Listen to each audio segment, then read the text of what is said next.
we live. Yay! Yay! Things are working. Yay. Jesus fuck. Hey, yo. That was honestly worrying. Okay. I'm glad it got sorted. It's probably because I haven't fucking touched it in like... Well, I was gonna say like 3 weeks, but I touched it last Sunday. Ah, well. It's all good. Okay. Let me get this shit out and then we'll get started. Y'all want to go ahead and start doing your test rolls? Sure. Yeah.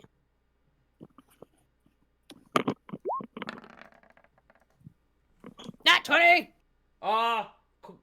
Corey gets inspiration. Yes! 4. 16. Also 16. 13. Also, I realized I didn't use the inspiration from last time, so yay, I got it again. Now I'll remember to use it. Did I wind up using that inspiration, actually? You did. You forget. used it on your persuasion check.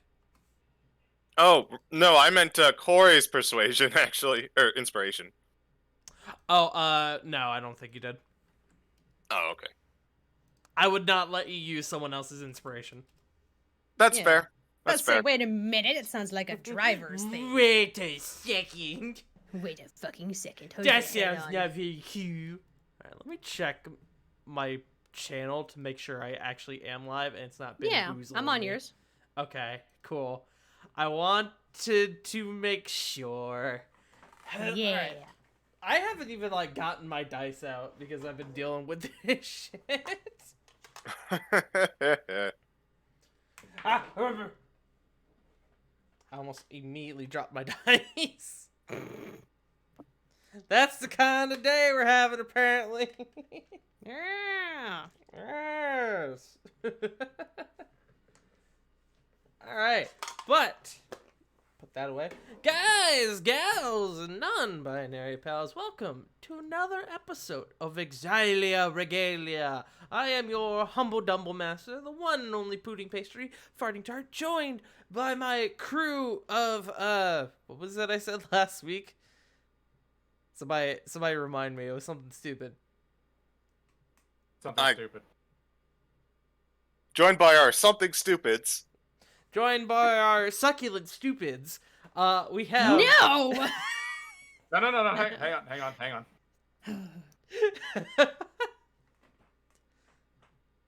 Yes, Joe? No, I was just gonna say, no. Oh, okay. I thought you had something to add. All right, we have No, the no. Punkyard Dogs, who is not sick this week. Woo! Yeah! Yay. For fucking once! Well, Punk was also like the Yeah. second one in chat, and I was very impressed. That is impressive. We've I got know. that or you mean like the game? Wait. we've got you the joined CGs. chat right after me. We've got the Oh, I've Hi. been in chat. I've been on... We got the Oh, Wolf right. Stalker 16s. We got the J Frost 747s, and we got the Wicked River 97s. How's everybody doing All the today? 7s. Everybody, I'm everybody tired. having a good Good. day? Relatively. Been a good day. Mostly just singing Encanto because fuck, it's in my head.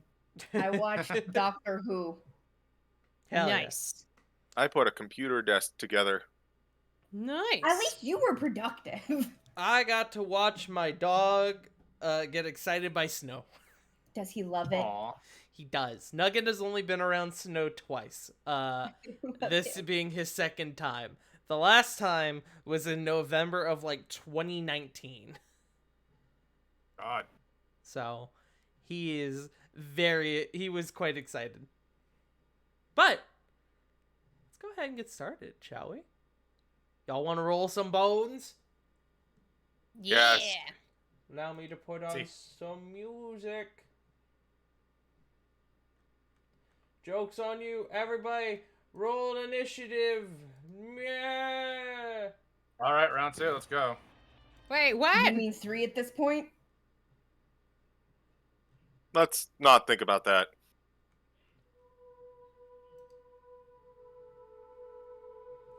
Last time, You all found yourselves deep within the barren streets of the grand city of Nevillis, Corvin's hometown, and home of the Archfey of Desire, Corladora. Inside Corvin's home, you met with an old rival of his, Druilla, who seemed rather negotiable at the time, and made the decision to not sell you out immediately to Corladora. She told you that Corladora was keeping hold of Corvin's family, and that Reno attempted some negotiation that did not go to plan. You made haste and moved to Corladora's sanctum, confronting her. After some discussion, you all were able to get Corvin's family released. You also attempted to have Reno released, stop her ongoing war with Dragon's Reach, and keep her from literally skinning your friend Flit. She then stated that she would be willing to consider it, but at the request of a duel, something to get her heart racing. You all accepted and locked yourselves in battle with the powerful Archfey. Some of you were severely injured, but you gave it your all, and after some time, the fight was ended, and she was satisfied with your performance. Reno was out of harm's way, the battle between the two grand cities was halted, and Corladora was able to retrieve her coat from Flit via 2 singular scales from her coat. She even went a step further and gave Corvin a blessing, allowing him to return home whenever he may wish, and granted you all one last gift, leveling you all up to level 10. We pick back up inside of her sanctum. You all can either leave now, or if there's anything else you may have to discuss with her, you may. Meantime, I'm going to turn up the music just a tad. Oh, I had not considered this possibility.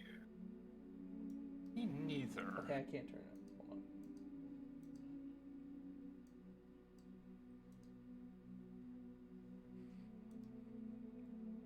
I don't think I have anything. It's the most I have is back at home. Wait, what? We're in Corladora's sanctum. We are and we're kind of still there in front of her. If you have anything for her. This is just another thing of, if you have anything else to say to her that maybe you forgot last session, this is your chance.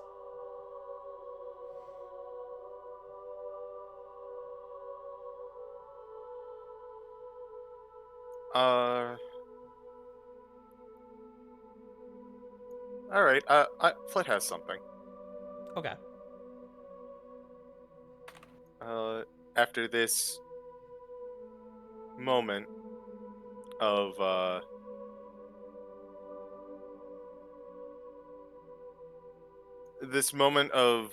calm and this awkward tension of just like this woman who has been trying to get my skin to make a coat out of the entire time has just found an alternative solution.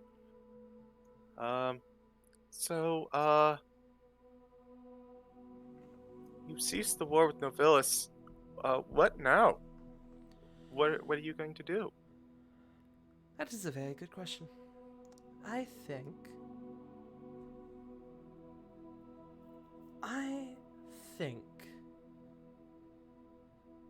I'm just going to let the world play out for another couple years and see what happens. Accept gifts as I normally do, but no major aspirations at the moment.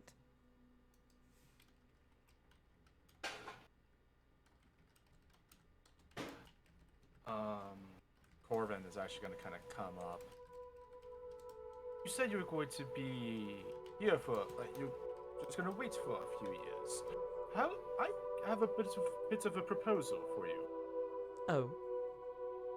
Since I am one of apparently very few who are able to just come here and go back to the Primaterial, I was wondering if I could be an ambassador of sorts between Nevillis and the whole kingdom of Asterios. As you know, I am pretty close to the king. Make me a persuasion check. Okay. Ba-da-ba, new thing. 24. She gives you a slight smile.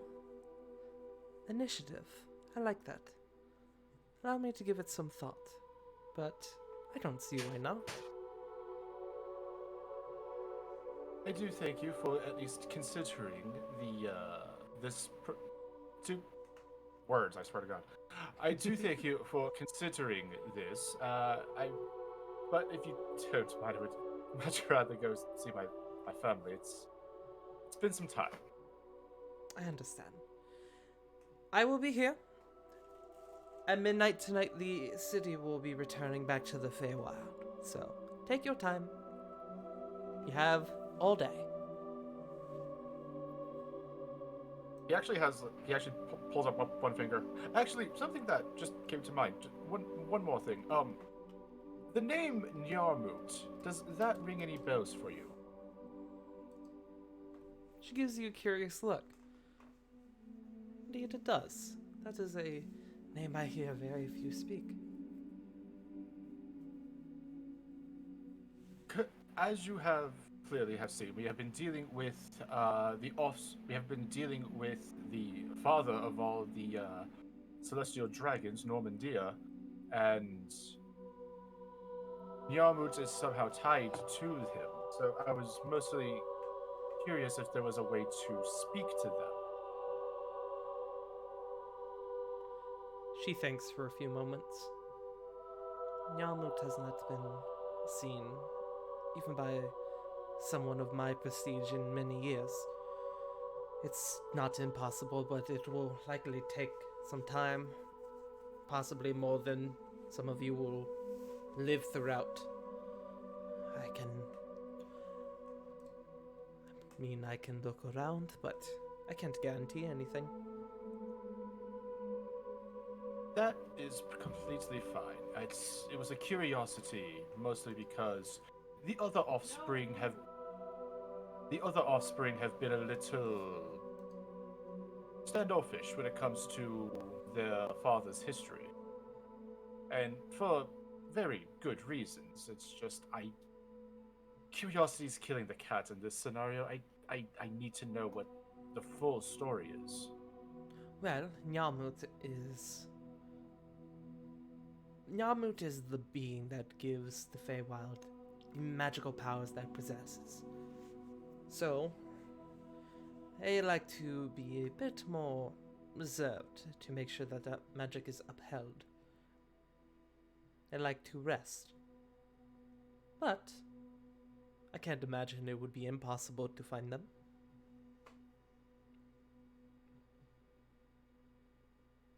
I do thank you for this. I will definitely look into it more if we have any kinds of records in the future. She gives you a slight nod.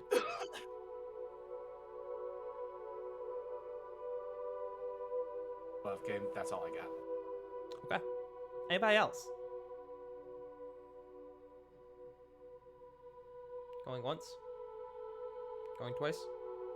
No. Okay. With that, you all make your goodbyes. And she kind of goes back to the chair, which has been severely damaged from the fight you guys were having. And she kind of looks at it. And she kind of casts she makes a gesture, and you watch as it just completely, like, disassembles and sinks into the floor, and a new one rises in its place. More pristine and glamorous than the last. Oh, I was about to say, did she change it at all? Or she's like, nah. I like this chair, but... And you all head outside. It needs a little bit more me. Yeah. I'm feeling more of an autumn today. I mean, it just has like the two pokes that on like each end are just her face. You all head back out into the streets of Nevillis, and it's almost immediate that with the sounds of fighting having stopped and the strange whirring of the giant laser that was firing down on the city below having stopped. It seems like citizens are cautiously beginning to come out of their homes and whatever shelter they may have been taking.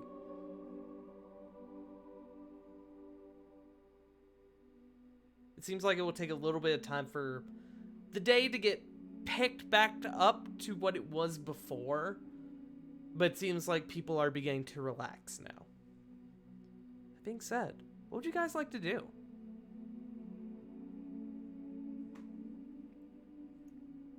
I know the thing Corvin wants to do. What? Crazy. It's why I'm shutting up. And then the thing I'd like to do, I'd like to take care of later. But there's one small side thing I'd like to make sure of. Okay. Is, can I go find Kendrick and see if he's okay? Yes. If you want to try to find Kendrick, make me... I'll call it an investigation check. If the group wants to help, we'll make it a group investigation check.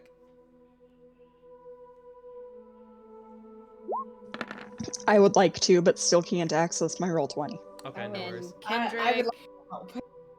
I'll aid in this. That's a big fat Investigation.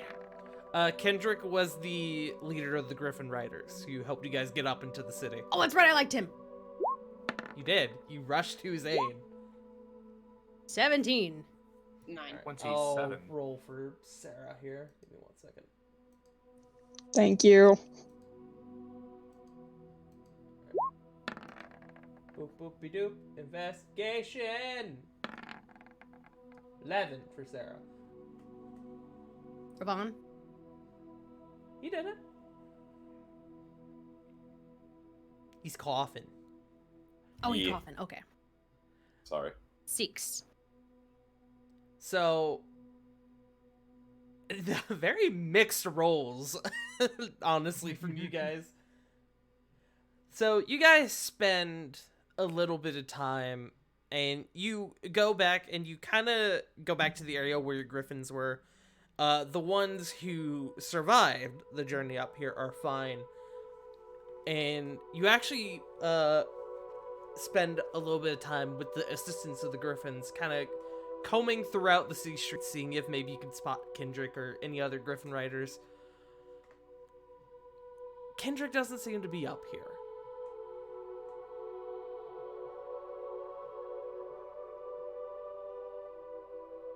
Huh. Is his Griffin still here? Or any of the other Griffin Riders. There are some flying around, but Kendrick never landed in the city itself. I will cast Sending. Okay. What do you send to Kendrick? Hey Kendrick, it's us. We're looking around for you. There's officially a ceasefire. So yeah, how are you? You get a message back almost immediately. I don't know what the hell you guys did up there, but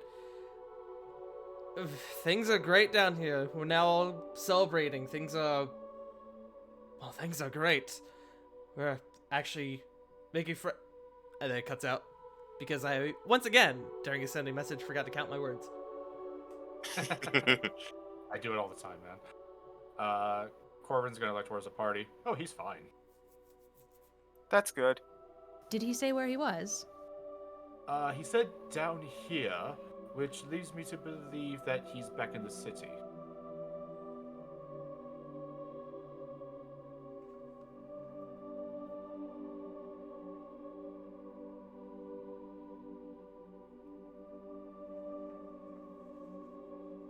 I'm so sorry. Jake came in and was talking to me. You're You're good. fine. I missed your You're fine. response level. You said down here. Yeah, he in the message, he said, "I'm down here," which leaves Corvin to believe that he is down in the city. Dragon's Reach. Yeah. Yes. Corey just wants to explore the up city, where they currently at. The Up Same. City. Well, it's not the down city. Because that would be Dragon's Reach. Yeah, Nexus did call it the floating city. True. Corey, you, after, as you guys were beginning to kind of look for Kendrick, you actually got a message from Diana going, "Hey, I see things have stopped. I'm assuming you guys are okay?"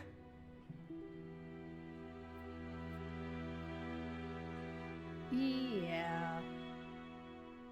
Looking forward to being back, though. For a solid second there, I thought you just weren't going to reply. And I was like, that is horrible, and I love it. I was about to. Well, I was thinking. I was like, I'll write down what she said. Oh, wait. I need to think of a response. No, Oh, shit. It's all good. I don't know A why. lot Just for a happened in a very second, I short thought you were amount going to of be like, time. I'm a pranker. I'm not going to say anything back. I do it. All right. Yeah, just yeah. Looking forward to being back though, and then how would just be just summing it up, but within the word limit. Yeah. Negotiations. All right. Cool. So, that being said, what you guys like to do? The world is your oyster. Explore. Yeah, I'm with Corey. I want to explore. Okay, we got 2 for exploring. I also want to explore. We got 3 for exploring. I'm going home. Corvin's going home. Understandable. Before he does leave, and before he lets them all do what they would like to do, he will kind of give them the rundown when it comes to talking and dealing with any kind of fake creatures. Don't accept any food or drink. Don't give. Make sure you understand every single word that they're saying, because they will use that against you. You know, the usual stuff. Don't accept food or drink Crap. except from the vendors, of How course. to introduce yourself. Yeah.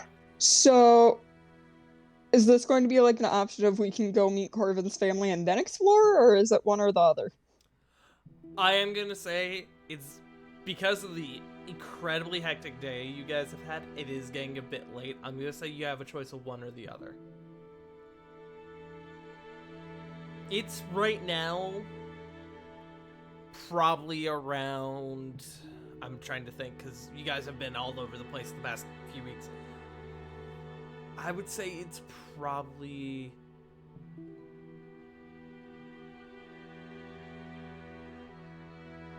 It's probably about 5 p.m., I would think. If I'm doing my time conversions correctly. Which I very well might not be. As a fellow GM, never ask the GM what time it is. It will give them a brain aneurysm. Occasionally.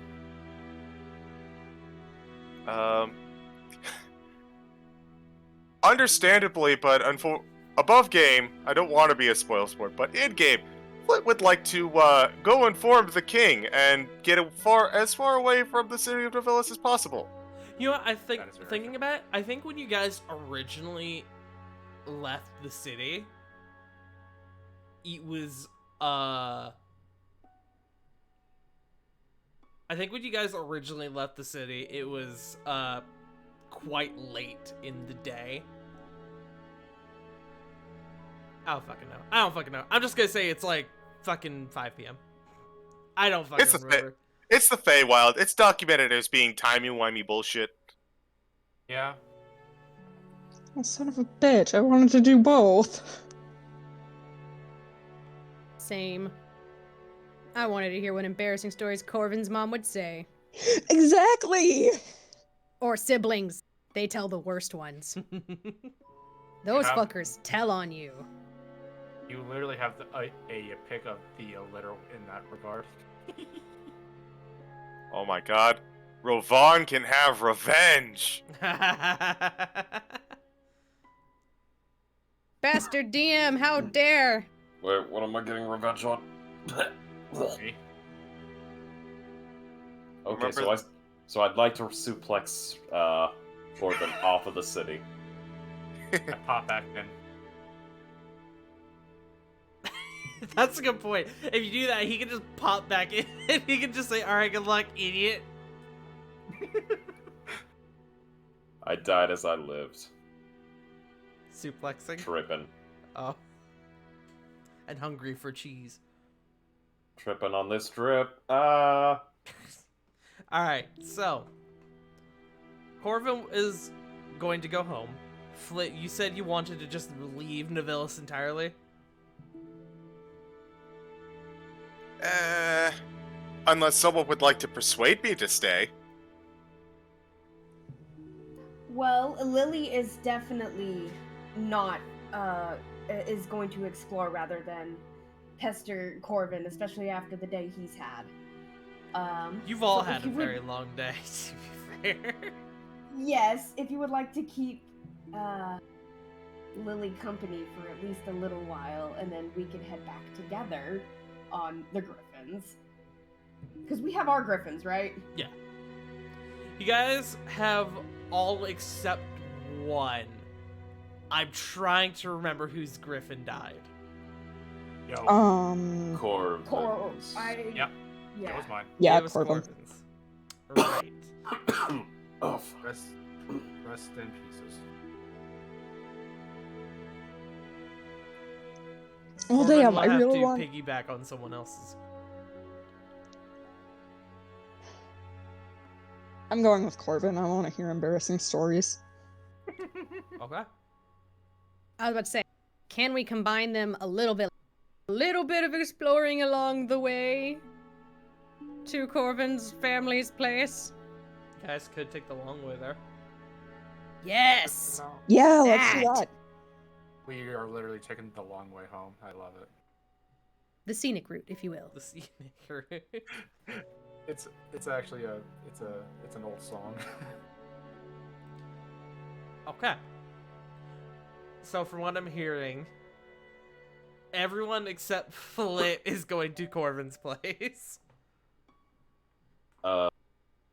Actually, I'll accompany Flit back to the castle. You're okay. That's all right. I'll tag along with the group. Are you sure? Yeah. If Ravon wants to go with me, and this is no slight against Ravon, Flit kind of didn't want to bring anyone else down, so she would rather everyone stay together than have, take away someone's chance to see the Feywild. Don't forget, you guys also have a injured Reno with you. That's a fair point. That's kind of what I was Who- thinking. Who is not worse off than you guys are. Like, he can walk, he's fine, but he is a bit hurt. Yeah, I forgot about that. Flit will definitely accompany Reno. For all intents and purposes, he has a couple levels of exhaustion. Ooh. Shit, he need to go bed. Yeah, we're taking him home. We're calling the chicken Uber. The chicken Uber. The chocobo. The choke. I can't The do it. tuber. The tuber. Chuber. Okay. I was gonna Chukuber. s- I was gonna say cluck chassis, but that doesn't make sense. Okay, so Ravon wants to take Reno back. Is anyone else going to go as well? I'll go. Lily's also gonna go. As much as she would like to explore everything, she wants to make sure Genie is okay. Okay. So, from what I'm hearing, the people who are staying here in Navilis for at least some period of time, in an announced period of time, are Corvin, Kore, and Sarah. Am I correct on that? Yeah. Think so. See. That sounds right. Wonderful. Okay. Then, everyone go ahead and roll me. We're gonna call this an initiative roll. And I'm just gonna see which group we start with. Could you roll for me, please? Yes, I can 14? roll for you. 8. 11. Let's see if Sarah rolls well on initiative 7. for once. 17, the highest roll. Oh, Rovan! Rovan swooping in at the end with an 18. I'm channeling my inner Cyrus. Then we are gonna start with the with the group returning to Dragon's Reach. So, Flit, Rovan, Reno, and Lily. You guys hop on your respective griffins. I will note that if you guys do take Rovan's griffin, there will be one short. I will mention. Don't worry about it. Okay. Yeah. Also, we kind of need Rovan's griffin to carry Reno. Okay. Just making sure. I say no worries as I'm twiddling this ruby-encrusted chalk in my hands. Alright. So, you guys swoop on down from the city, and you can see that down below, the skies are not clear, but it looks more like a celebration now, more than a fight. You guys can hear the hoots and hollers and the cheers of soldiers on both sides as they no longer have to fight each other. Anyone who is descending down from the sky, go ahead and make me a perception check. Oh boy, perception.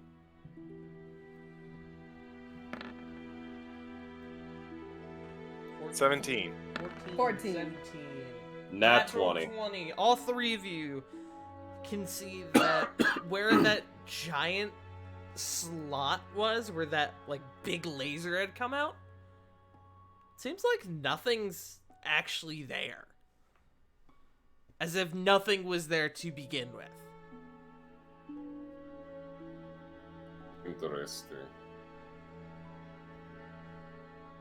Looking down on Dragon's Reach, you can see that the barrier wall that had surrounded the city has been lowered. And you can see that there is a singular point within the city. Thankfully, it seemed to be a rather remote part of the city where there is a crater.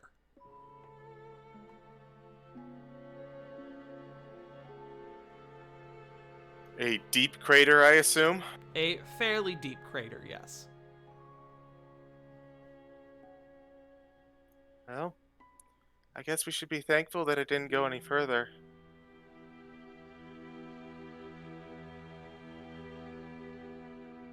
Reno kind of looking down on it.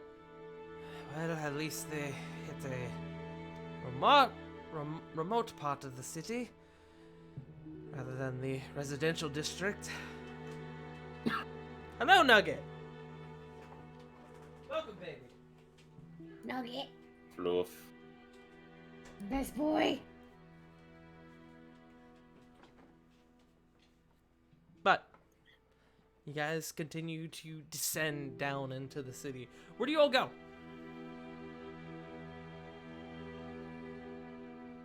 I would like to take Reno back to the castle. Okay. Rovan, Lily, where are you guys going? Probably upon dropping the griffin off first, because that's what Lily would do. She would kind of look at, Flit and Rovan. I'm gonna go make sure that Jeannie is safe. So that's a good idea. make sure she is. She nods and kind of takes off running. 1 second. Just changing the music as we are no longer in Nidalis for this current scene.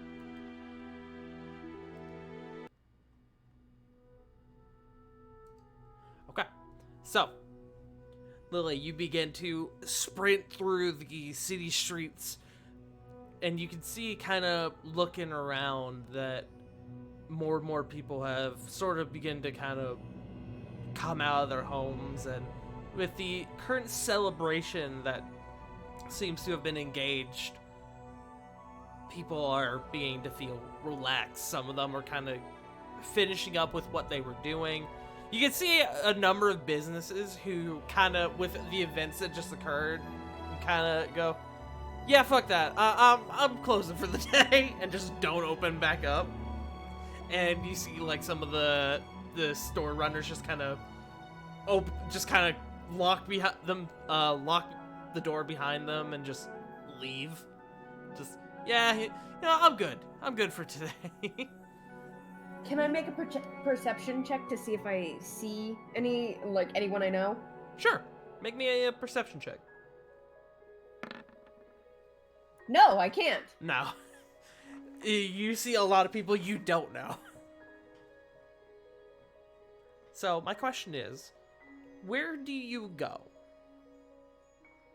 Well, last Lily was told, Genia was in the Orion Club. And so that's probably the first direction she would head. Okay. You rush on over to the Chroma Rose Tavern, where the Orion Club is held, and... Pardon me, I had to sneeze. Or not, I guess. And you go inside, and you can see a lot of people are celebrating, like buying drinks. The bar is packed to the point that Smoke doesn't even see you.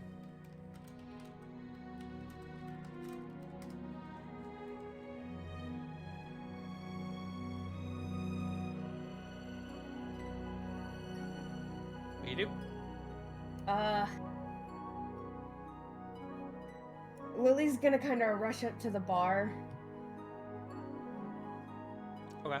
You rush up to the bar, and Smoke, who's in the midst of this menagerie of drink and coin, is like, hey! Kind of looks over in your direction, and just kind of, without breaking his stride, just kind of like nods you towards the back. He knows you at this point. She immediately kind of rushes off. You rush into the back, and you start heading down the staircase, and you open up the double doors into the lobby area, and you see Genia there with her dad. They seem to have been in the middle of a conversation.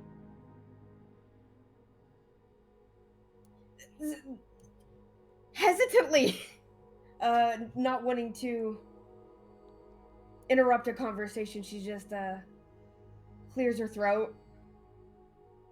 They both look your way, and her dad goes, there she is!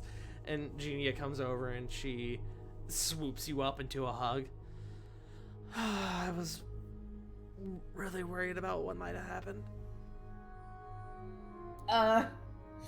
Lily hugs back as tight as she possibly can. Don't worry. I was worried too. Things okay up there? Noise started calming down. I can hear people celebrating. So I assume things are okay? Lily... It's the world's greatest hostile takeover. Lily, laughs a little. Everything's okay. Good. That's a load off my mind. She kind of turns back to her dad. Things are good, so I'm a head home now, Dad. Is that okay? Yes, go! Go! I'm gonna go have a few drinks myself. So, go! Celebrate! And he kind of flashes you a wink, Lily. Lily's face immediately turns red. You see Genia kind of catches that as well, and she turning and like pulling on your hand. I hate him. We're going. We're going.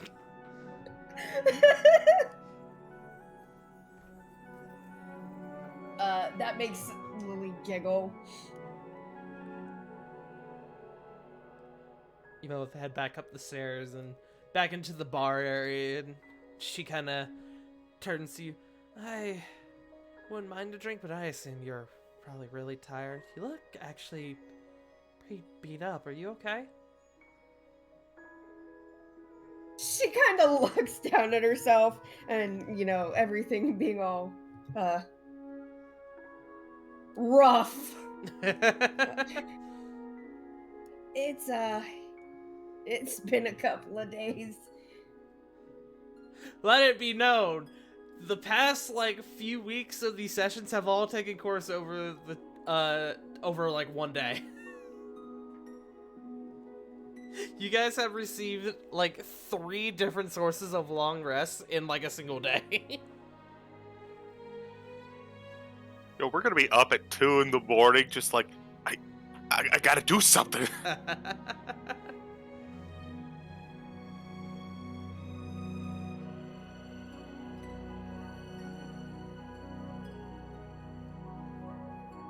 So She, kind of looks around. As much as I love people, I think I've had enough of people for today. oh god, same. I've been down there for the past couple hours now. I'd really rather just go and read a book or something. Do literally anything else. Lily's gonna squeeze her hand. That sounds like a plan to me. She smiles and you both walk out and into the night. Wow, the night. The setting sun, I guess. Are you okay if we move on from there, Lily? Go right ahead. Okay. Flit and Rovan, you guys are sort of making your way throughout the castle, and you bring Reno over to the medical area. And he goes, "Hey, thank you both. You two should probably go check in with Cedric. I'm no psychic, but I'm going to assume he is not celebrating like the rest of the city." Well, Ravon can do that. Are you sure you do not wish to take a long flight? I'll be there in a bit. Reno audibly clears his throat. Can I insight this? Yes, go ahead. Please not 1. Please not 1. 23. They got a discussion that they need to have.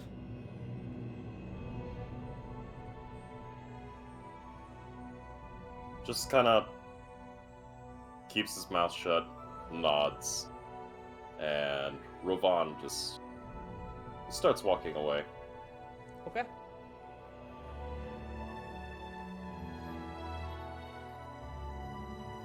Reno looks at you, Flit. Well, that was a little awkward. Ravon kind of prefers it when it's, I guess, told straight. He's a very blunt individual, isn't he? Mm-hmm. Certainly not the kind to, keep secrets. Roll me a d8.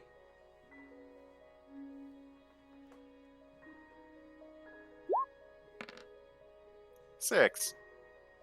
Could you just take that off? Psychic damage from Reno. He just kind of like he recoils slightly and he takes a breath. I know. I'll explain. I'll give you the truth. But I need... And you see he kind of holds aside of it. I could definitely use a bed.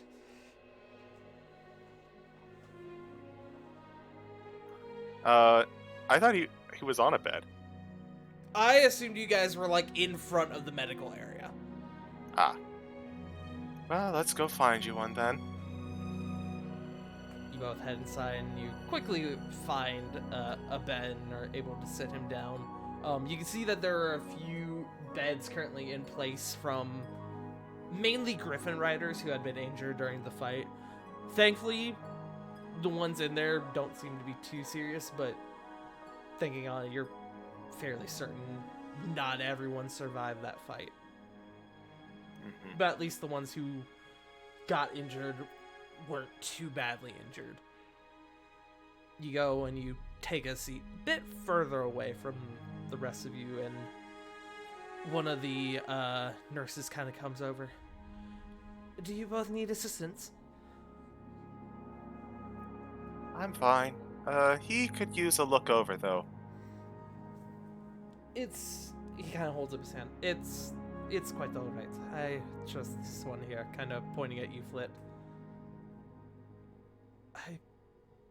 All right. Well, then I'll go be useful elsewhere. If you need supplies, there are some, and she kind of like points out where you guys can find like medical supplies and stuff, and she goes over and starts helping with the other nurses.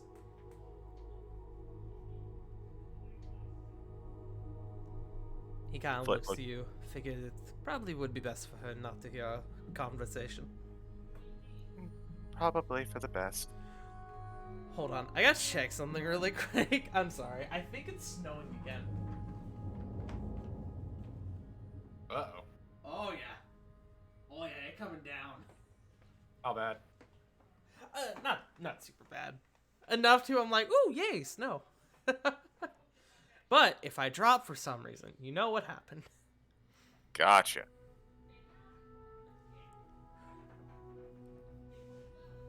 So, I suppose we should start at the small bit, work our way down. Let's yes. Here's my first question. And answer me truthfully. Now that you no longer have the blessing of Corladora, where does that leave you? Are you still, She kind of looks to the left and right, just in case anyone is picking up, but I assume there isn't anyone. No. You picked a bed far enough away that you don't... If you, like, keep your voices down, you don't really have to worry about anybody eavesdropping. Mm-hmm. Are you still, functionally immortal? Not as, but yes. And you kind of look him over, like, now that you finally have had a moment of calm, you kind of look him over once more, Flit, and you can see that he still physically is, like, in good health, but he does look a bit skinnier, a tad frailer than what he did.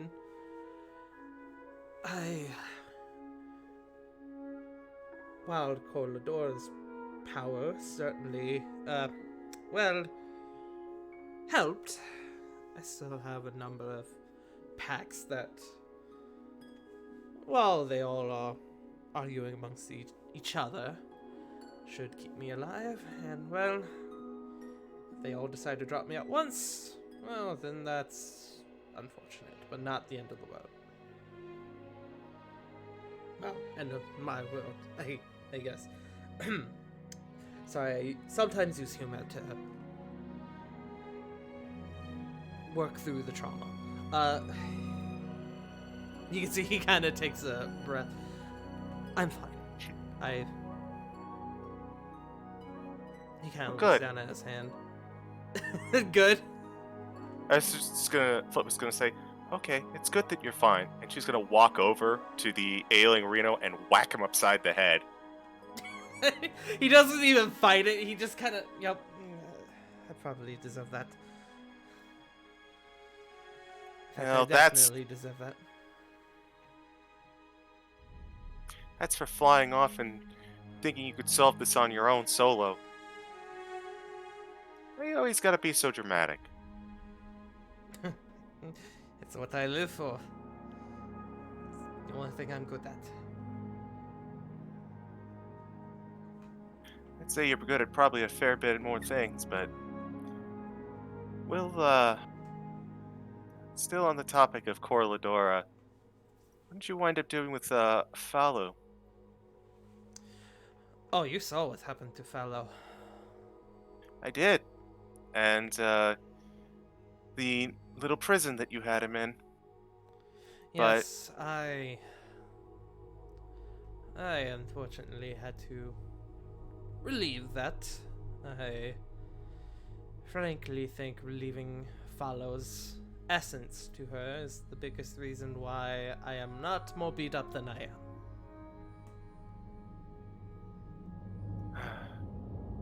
I had a feeling. I figured that a trade for Fallow would smooth things over, but she demanded penance, and honestly, it's understandable. I did kill about a dozen of her best, as well as, you know, the mayor of Nevelis, so it's not hard to believe. I'm just glad that it's over. In more ways than one. I am as well. Things were definitely tense.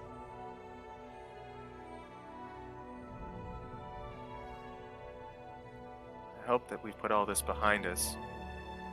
Which leaves me looking forward. Indeed it does. Now you no longer have to hide. No. But I think I may have to look.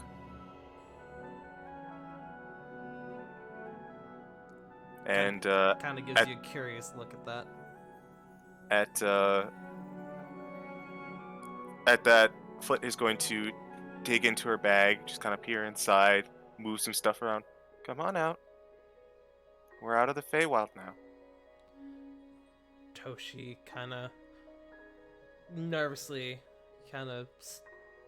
pokes his head out, kind of peeks, and then he sees the area around him, and he sees Reno, and he kind of scurries on out, moves up to the top of your head. Reno looks at him. Hello, little friend. I see she is still taking very good care of you. You can see a very odd moment where Toshi, from the top of your head, his tongue like reaches all the way over to Reno and lems him on the nose. It's like a solid like 2 to 3 feet that his tongue goes, and Reno like kind of recoils from that. It's good to see it too. I did not know that you could do that, Toshi. You're just full of surprises, aren't you? With a gentle smile at him. He certainly is. He's a wondrous creature. Yes, he is.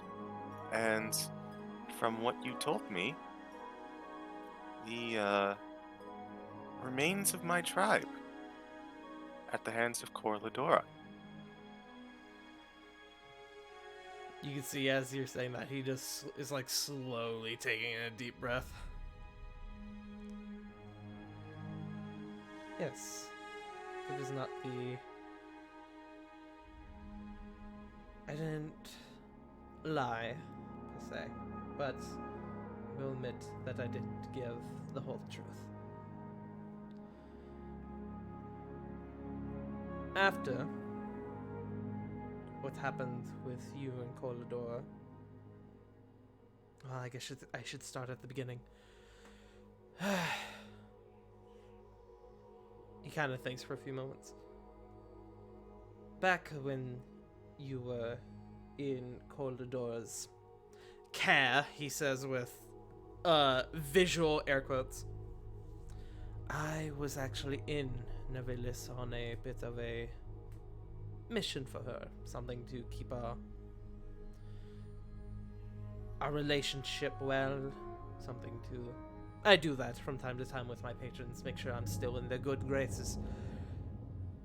And, well, when I heard what she was going to do to you and your kin, I took it upon myself and made a contingency.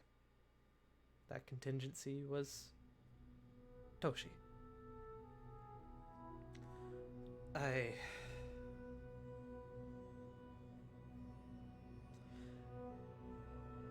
I found your tribe, and what I did was that I gave them the opportunity, I informed them what was likely to happen to them.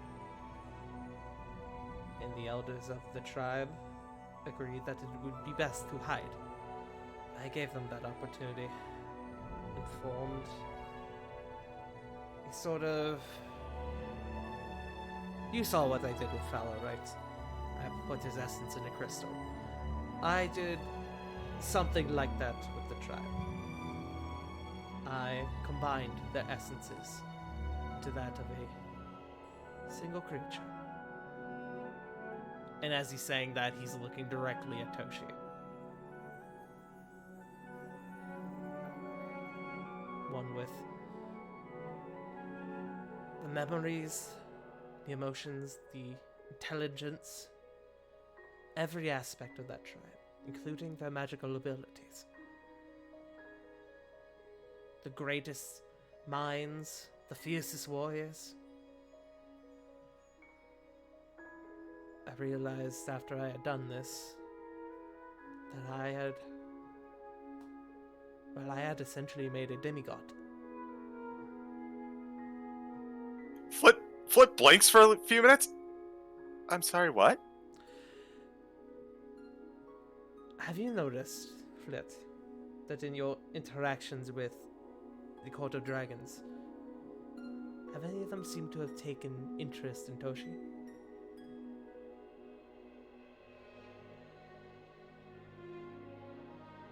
Odim certainly did, as did, Rugesh. It's because they can sense the power that he has within himself. The power that your people gave him. The reason I couldn't tell you this was, well, if I were to tell you, Colador would have known. I couldn't risk her finding that out.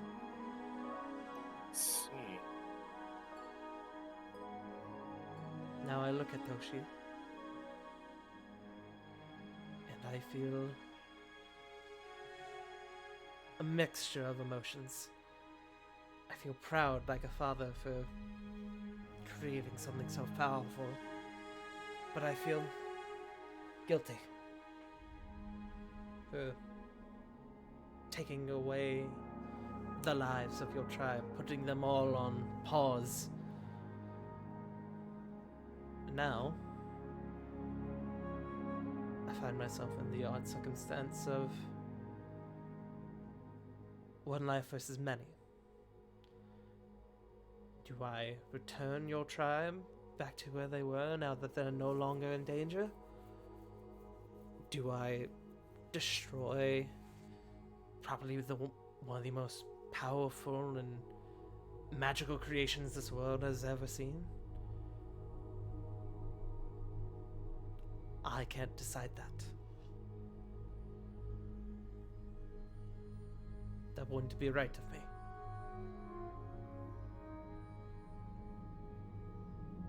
No, I don't think it would be. I think, looking at Toshi and then back to Mino, this all started with you offering my tribe a choice. My tribe chose to become Toshi. I think the only person who can answer your quandary is Toshi himself. if Toshi wants to go back to being my tribe, then by all means. But if Toshi wants to remain as Toshi, I think it would be a crime to say no to that. And as Foot says that, her lip is quivering a little bit.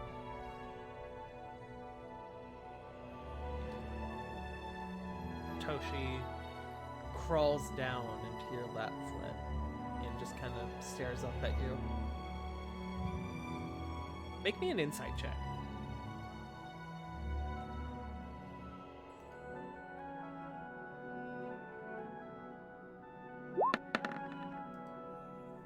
$13? 13. He's thinking. He seems to understand the situation he's in.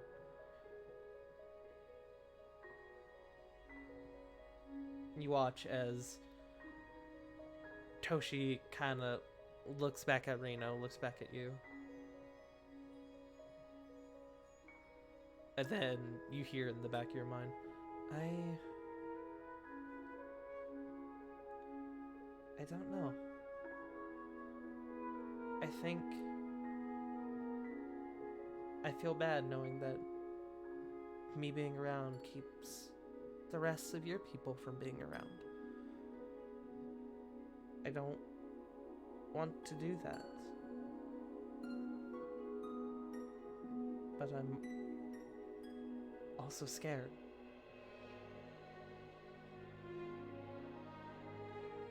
I think I need time to think on it. Of course, Toshi. I want you to know that no matter what you choose, I'll stand by it. And I will let you know. No matter what choice you have, no matter what choice you make, you will be my family. And a single tear is going to drop from Flit's eye. Toshi, without his tongue actually moving, you just hear in the back of your head, Mom. Mom. I think while the world's in danger, I need to be here to help you. And I think I can't be afraid anymore like I was up there in the big floating city.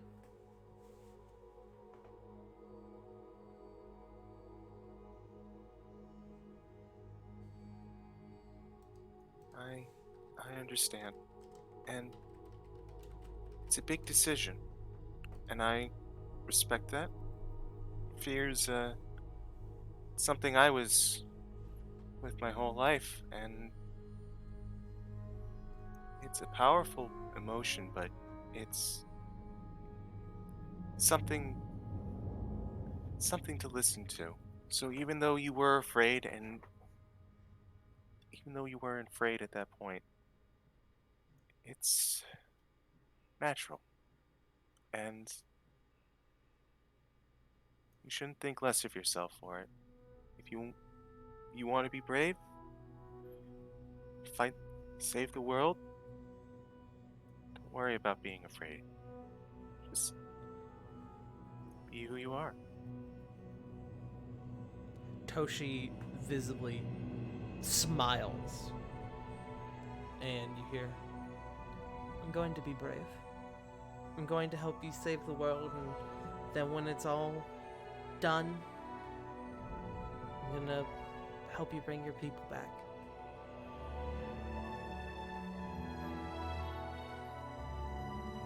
Flit is going to bring Toshi in for a hug, as much as possible without harming him, of course. Yeah.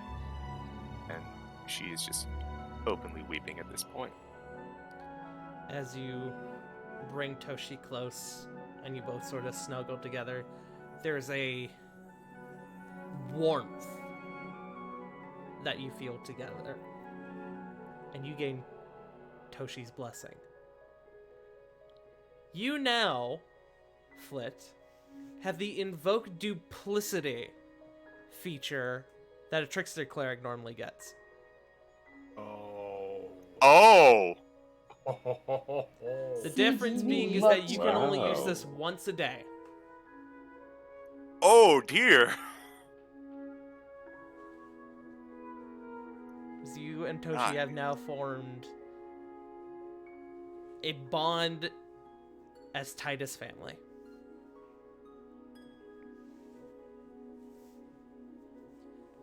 So go ahead and add Toshi's blessing to your features.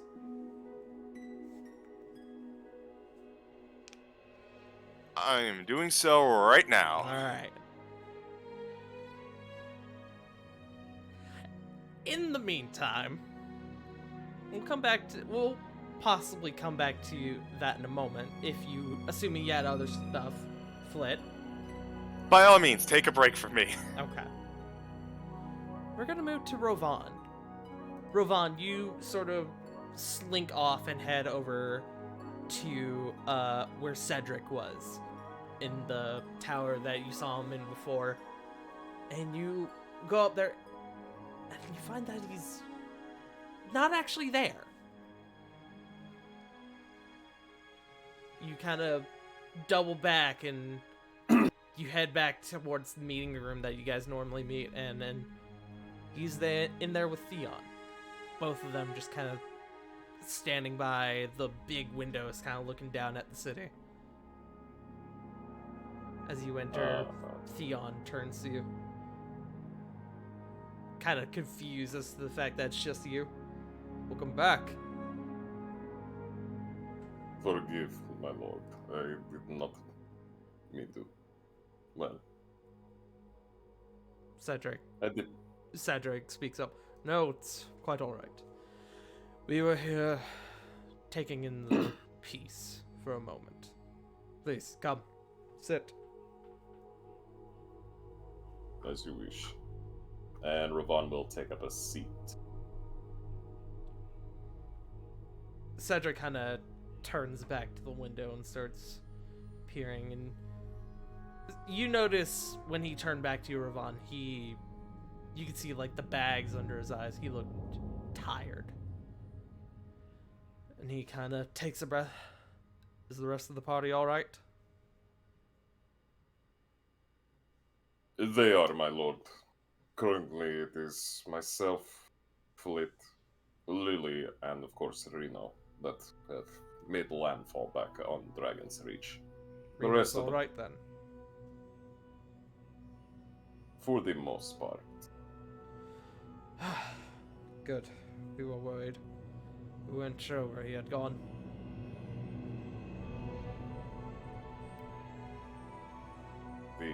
The rest of the group is currently still upon the city above. Familial matters, so to speak. That's right. Corvin's family is up in Navilis, aren't they? They are. Good. Glad he's getting the opportunity to see them again. He had been here for what, a couple of years, stranded? Do believe so, my lord. Kind of nods. That's good. That's good. What about Corvo? We didn't really have much of an opportunity to discuss. You all didn't come back with Garrett. You said he mentioned he was clearing the rest of the facility? He was. There was assistance with the operation. Yes, tell me about that. I believe you all mentioned that Kore brought some assistance with you all? Yes, Kore managed to bring along well, the best I can describe them is a motley crew. Well, sometimes that's what it takes, right? He says with a small chuckle.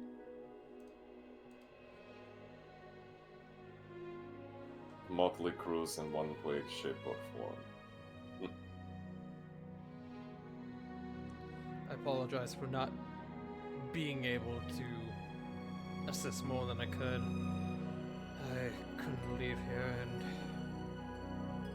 when that beam broke through the barrier, well, things got nearly dire.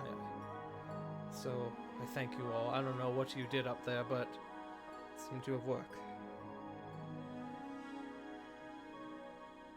It was a bit of negotiation, so to speak, Lord Cedric. But beyond that, how are you holding up? He's kind of quiet for a moment, and he turns back to you, and he looks you up and down, and he sees the condition you're in, and he kind of chuckles. Is that a result of the negotiation? Negotiations were more hands-on. But enough about my condition. What of you? I'm hanging in there. A lot's been happening the past few days, weeks, even months. And I'll admit, there certainly have been more bad days than good, but he kind of looks back outside.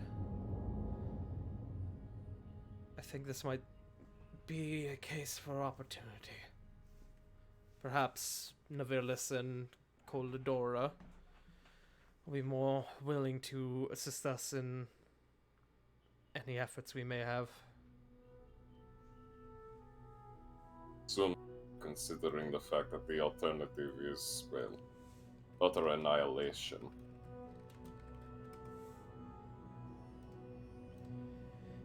Kinda is just quiet for a moment.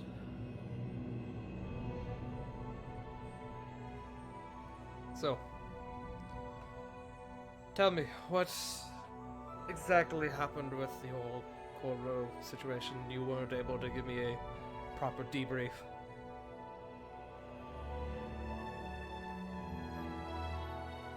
Takes in a deep breath. You might want to take a seat for this one.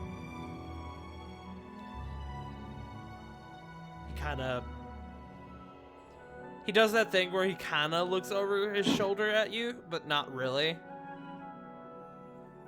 I'd rather stand, if that's alright.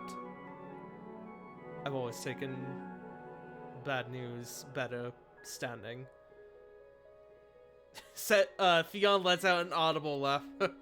Isn't that the truth? It is understandable. However, allow me to explain. Our mission was a successful failure. And what does that mean?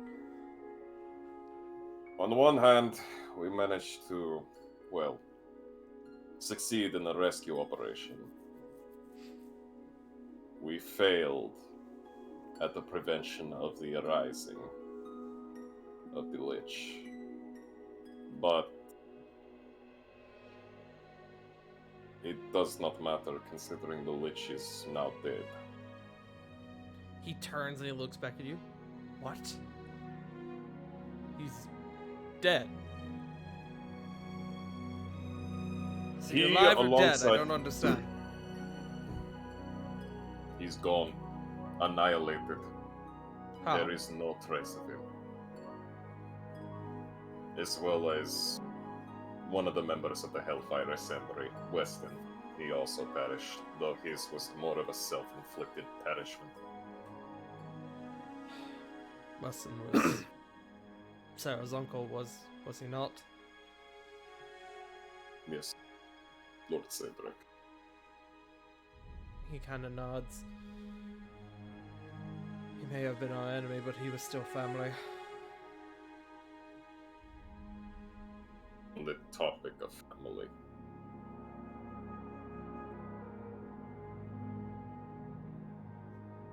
And Ravon's gonna look Cedric dead in the eye, and there's gonna be...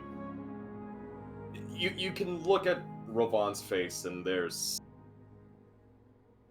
equal parts guilt, a mixture of fear, and a very stone, cold demeanor.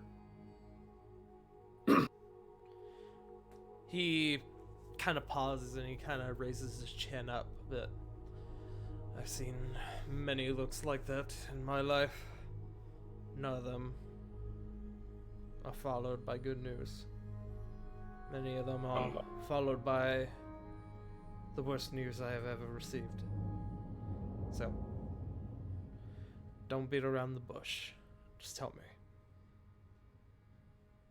me. Met Normandir's chosen. Who? Your wife. You can see he doesn't actually react visibly in any way.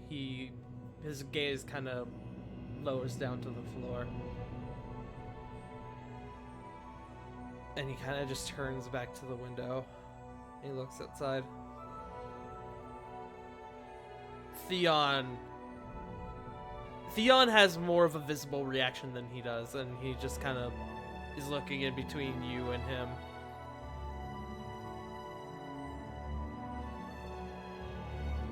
Just kind of waiting, and then Cedric,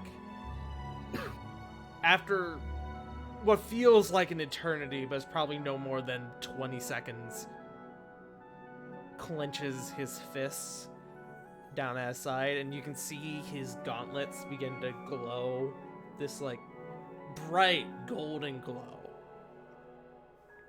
And he lets out a wild scream, and he punches the wall next to the window, and brick flies off the wall, and this massive crack shoots up to the top of the ceiling. And almost as soon as he does it, does he back away from the wall, kind of looking down at his hands. Takes a breath, and you can see that golden glow kind of disappears from his gauntlets. Theon has taken a step back. And Cedric's just kind of standing there, kind of massaging his hands almost. Make me an insight check. Do.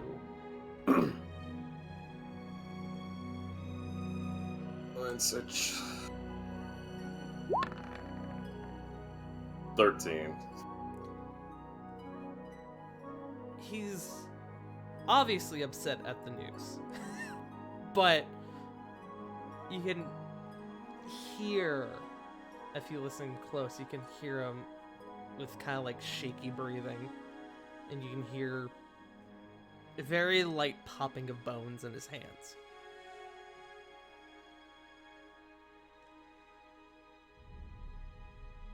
After a few moments, I knew they were likely going to use her, but I didn't think.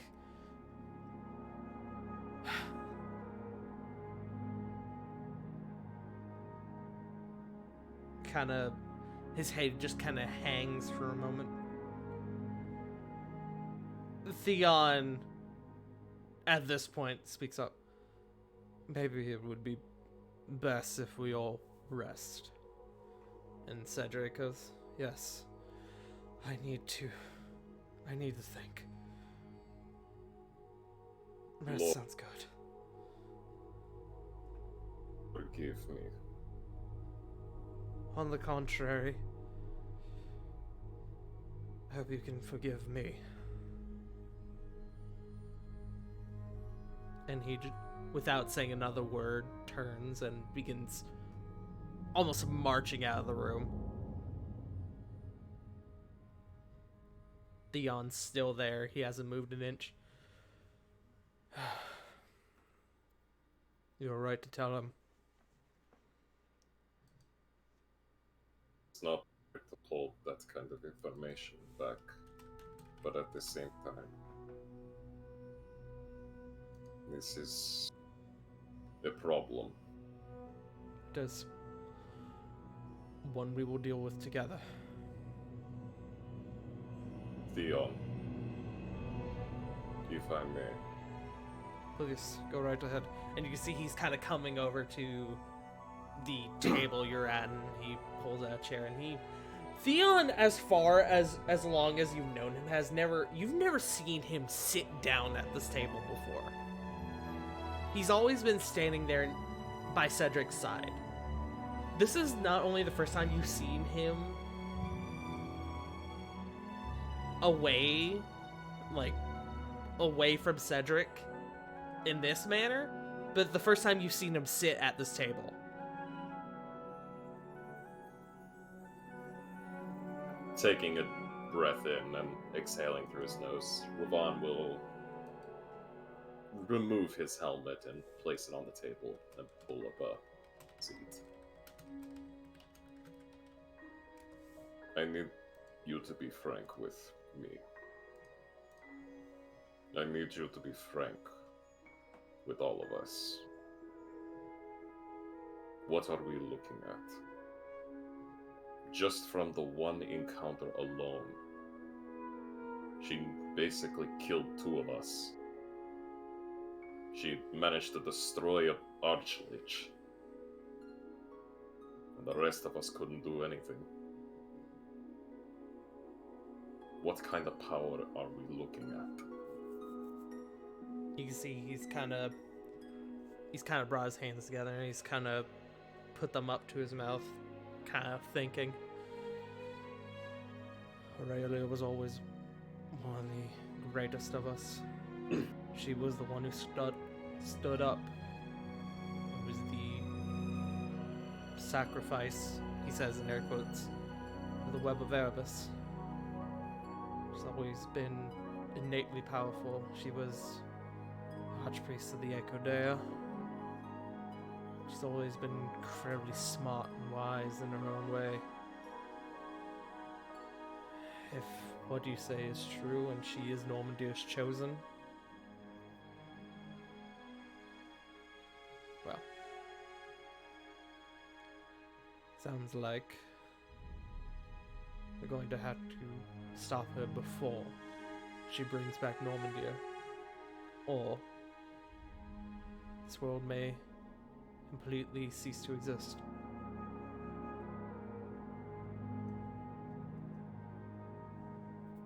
She's already become more powerful. The absorption of the Archlich's essence, it will no doubt have doubled her strength. And already I would assume that to have been on demigod level, just alone. I'm wondering about that. She brought back Zygmotus for his power. I'm wondering if she's using that to enhance her own abilities, or if she needs it as a catalyst of some sort. That much power, well,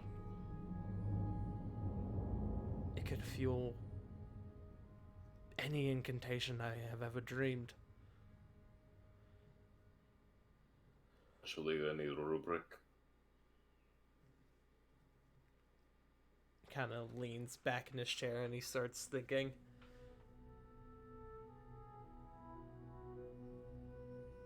We're going to need to figure out what they are. We're going to need to gather the artifacts as soon as possible. If this is the case, there are three things that must be made known now. Originally, I had suspicion that with the revival of Ariana Silverstone, it was just by normal levels of necromancy. But in reality, there could be a link between her revival and that of Aurelia. Who was the one who conducted the ritual to bring back Zygmotus? Did you ever figure that out?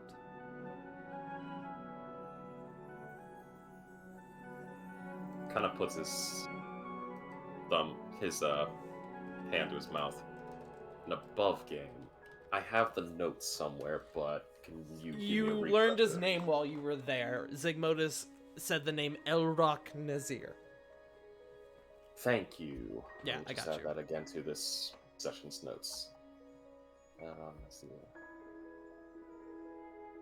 Nazir. A disciple. You could see his eyes widen slightly at that. Impossible. We defeated him. How did...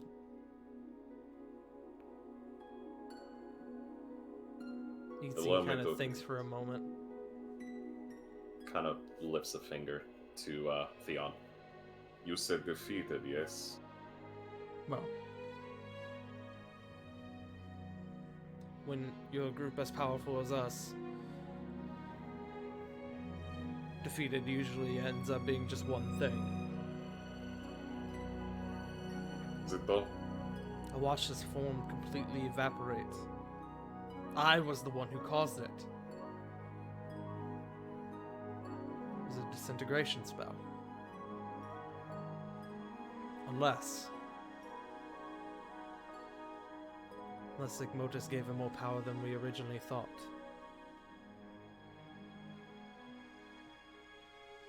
Potentially. Or even worse, knowledge.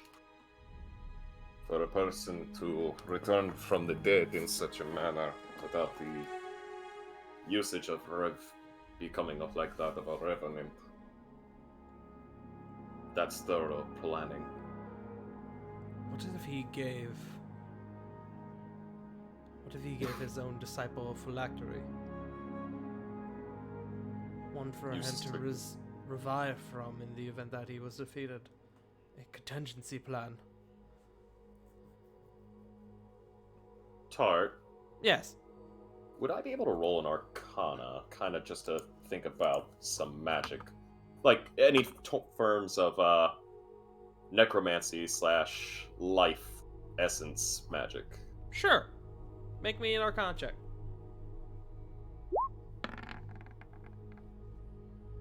Four. You don't fucking know how it works. You must forgive me, Theon. I'm not much of the scholar of the arcane. My magic is more combative, so to speak. So He this kind of would be looks a at you. field. It's alright.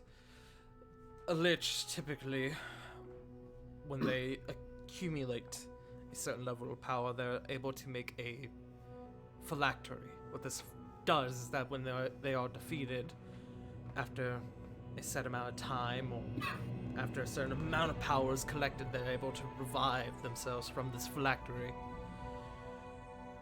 When we fought Zygmotus and his apprentice,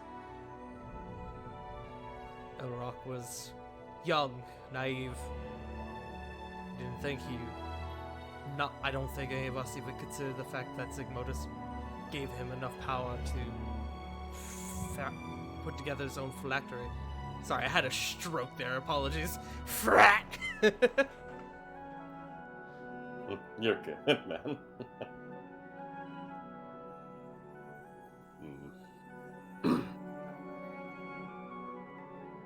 So looking at it now, an Archlich backed up by a regular Lich who then turns to betray them to a much higher power. A new variation of undeath. One that basically elevates an already empowered mortal in life to near god level capabilities in unlife.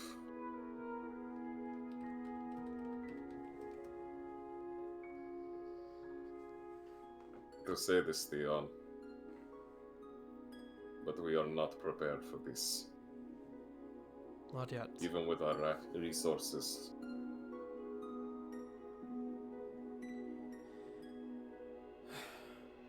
Well, you certainly are more powerful than you were when we originally met you all. And we will continue doing our best to make sure that when the time comes, you all are ready. But for now, Actually, that brings me to ask you a favor. what is it? As it stands, this problem cannot be tackled by blade and spear. I currently am lacking within the more finer arts of magic. I do not have the patience of a wizard, nor do I have such a devotion like that of the clerics.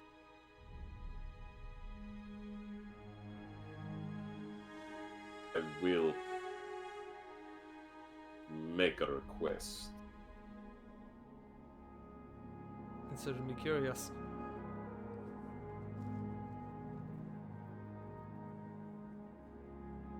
Path of magic are there out? Can you That's repeat that fine. one more time, please? Oh, of course. What other paths of magic are there? I'm not going to sing. I'm not a bard. No. Nor do I seek to make deals with other entities. Yeah, I saw what it did to Reno.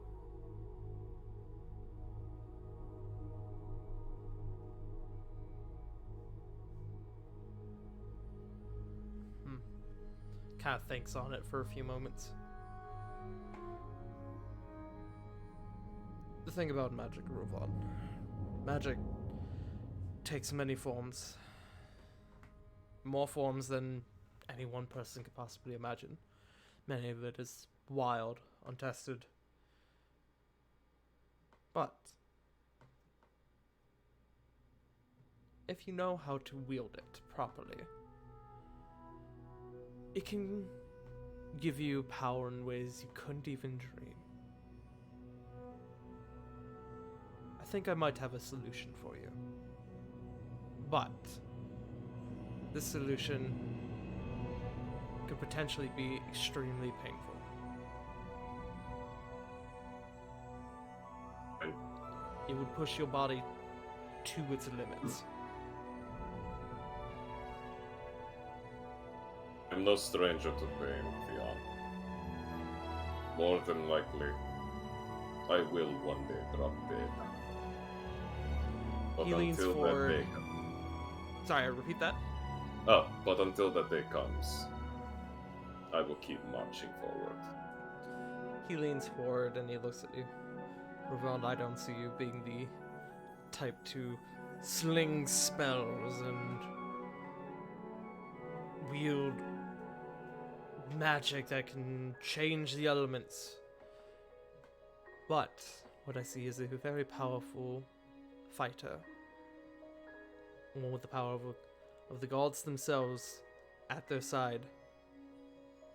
But you could always go a step further. Ravon, are you familiar with blood hunters?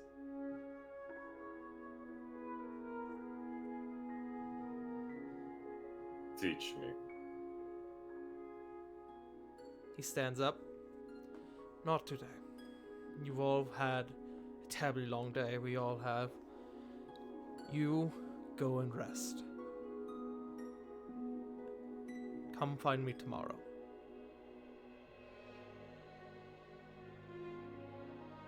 Of course. Cat and Ravon, as he gets up, grabs his helmet. Theon, thank you. Thank you for being honest with Cedric. I know many who wouldn't have done the same.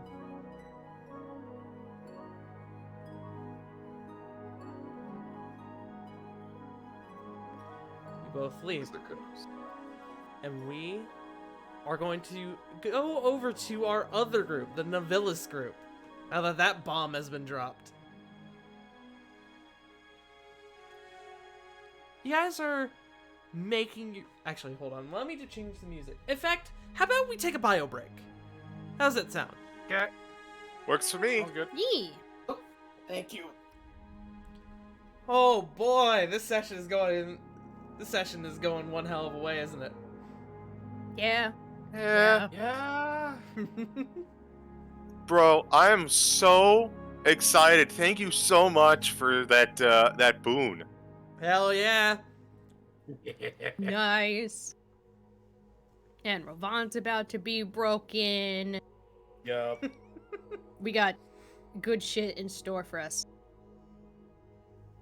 Yeah, the path has now been opened for Rovan, of all people, to become a blood hunter. That above game, knowing what blood hunters can do at very early levels, that scares me, but I'm here for it.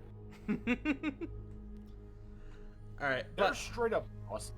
they certainly are. So we're gonna see where this goes. But I'm gonna go use the bathroom, and then we will pick back up with our Novellis group.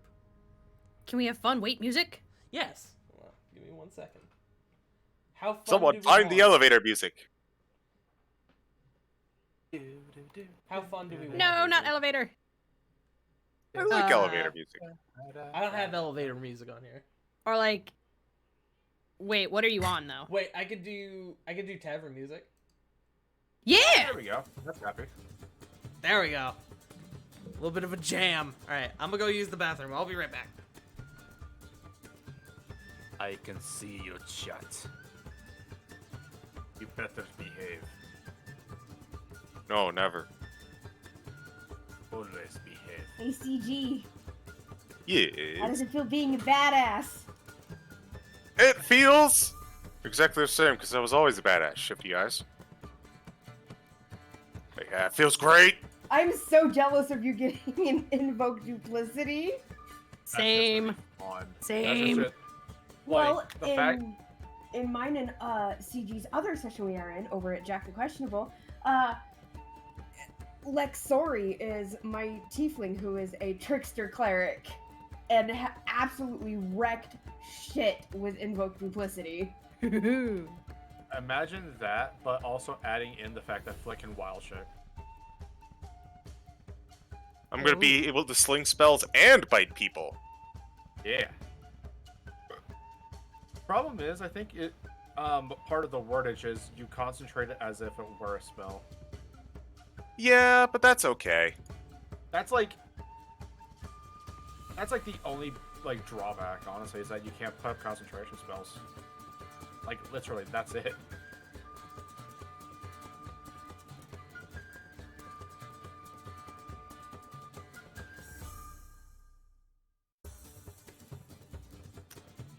Back to watch later. I am back, and it is death coming down outside with the snow, and I love it. For a second, I thought you said death outside. I was like, it's that bad? Ah! Please send me pictures in the morning. I will. The white blanket comes down to me. But yes, CG, you now while you can't do concentration spells that way, you can now weaponize Toshi properly. Oh, absolutely. I knew he had, like, combat applications, but I was like, no, my little lizard friend. Yep.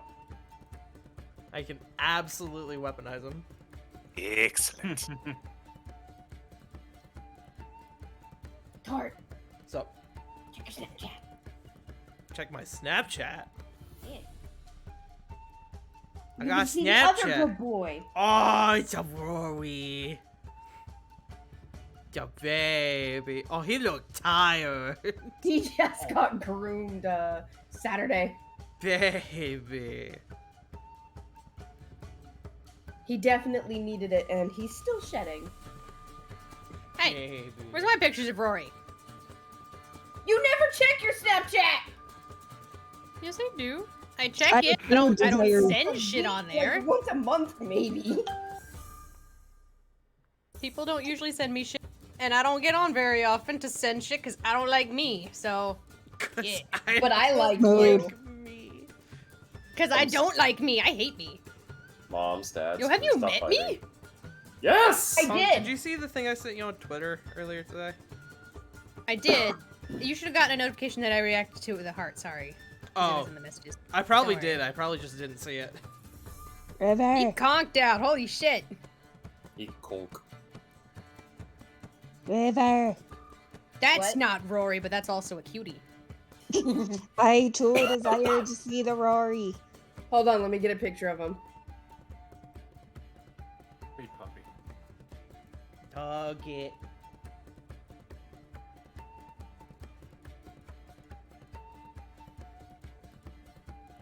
Yeah, no, when it started snowing and I checked, like, oh yeah, it's coming down, I checked when I went out to use the bathroom, and it's coming down even more so than it was before. So now I'm just like, I see. Hey, at least it's like closer to the halfway end of the session, rather than. Yeah. You I know, mean, at the beginning of it. I'm not worried about that aspect. I'm worried about in the morning when I have to walk my dog. I'm not going to be able to get back up the hill. Yeah. Ride use Nugget as a mount. You will survive this snow. Because The like my fatter house, cat my from house is on a 14. hill with a very steep driveway, so I'm gonna have to like, I'm gonna have to figure out how the fuck to get back up. I'm probably gonna have to like climb up through my yard rather than use my driveway. Ooh. Cart. You know So- what you should do? Attach skis to your feet. Just have Nugget pull. Nugget would pull me into oncoming traffic.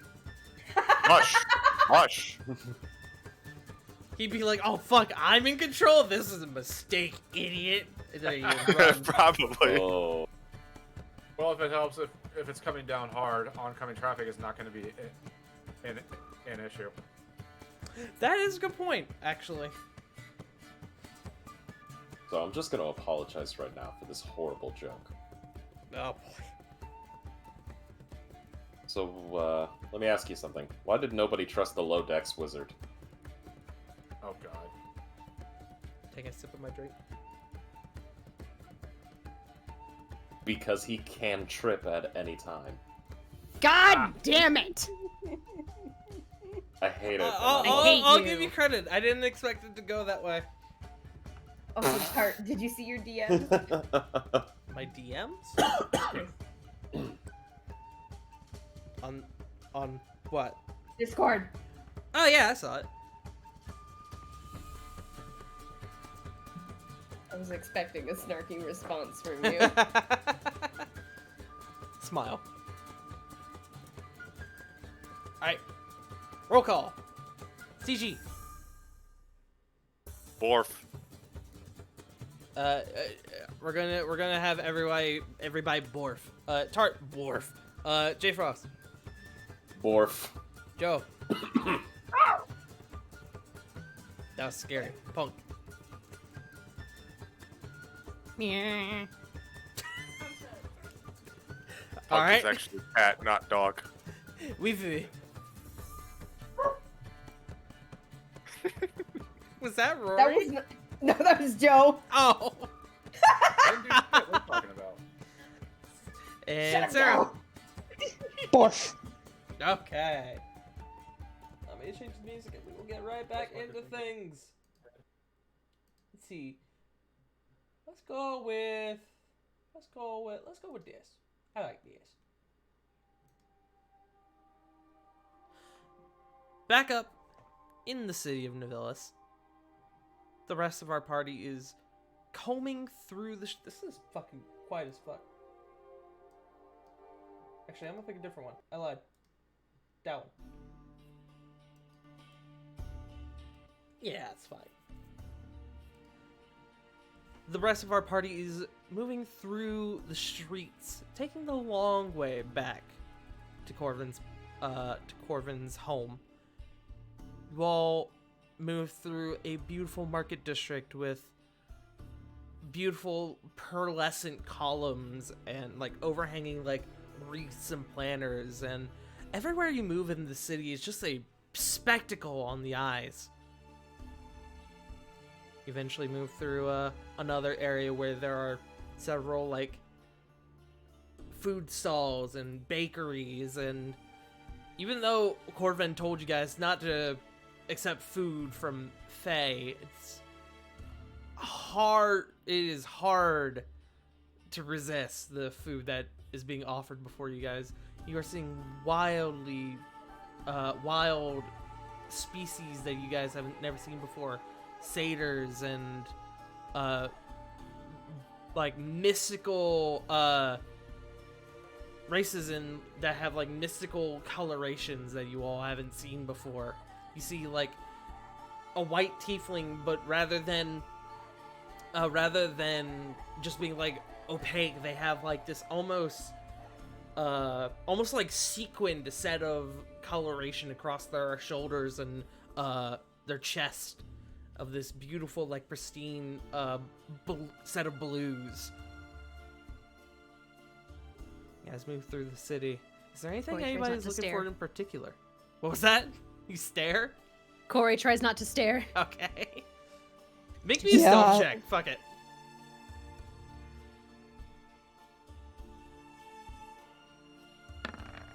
Sarah's actually doing the same thing, 14. kind of watching but trying not to stare. If anybody is attempting not to stare, make me a stealth check. Could you please roll for me? You know what? I'm actually not going to because he rolled so low. Your modifier would pass his total. Oh, really? Yeah. He rolled a 2.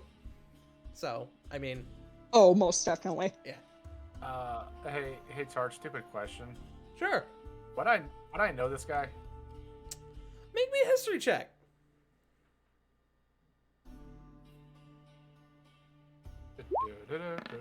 That's a natural 1, 6. You have no fucking idea who this guy is. You've never seen this guy in your life. I think I would have known you. Oh well.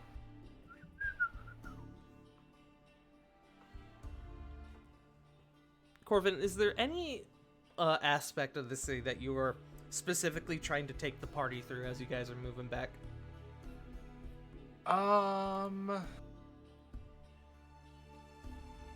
Given Corey's penchant for trying baked goods, definitely gonna try and pass by one of the vendors there, since they're a-okay. Kind of point out like random like nice little stores and whatnot, and just overall tour guide stuff. You guys end up stopping at a stall run by a adorable little satyr woman who's got like freckles all over her face. It seems very like delighted to have business, and she gives you all these gorgeous looking sweet rolls with like almost like a crystalline glaze on top of it. It's fucking delicious.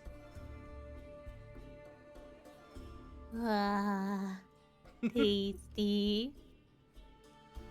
Madam, how much do you want for those? I'll take there's 3 of you. Oh, I'll give you. I'm feeling generous today. I'll give you the bundle for a silver. He will drop 3. Oh, wow, Mr. Moneybags over here. I appreciate the tip, good sir. Thank you for the buns. Thank you. Thank all 3 of you for the buns, she says, flashing a wink. He'll What? finger guns back. Sarah just stares like, what the hell are you talking about? Anyone who wants to make an insight check, go for it. I was about to point it out, but I want to see how this goes. Well, I can't access my sheet. Hold on. I'm gonna just have Sarah's sheet up. you don't have it Thank up? you. Okay. Well, I've pulled it up several times, but I keep expecting her to get her internet back, so I keep putting it away. Alright, so insight check for Sarah. A 10. It's not a hard check. She's flirting with y'all.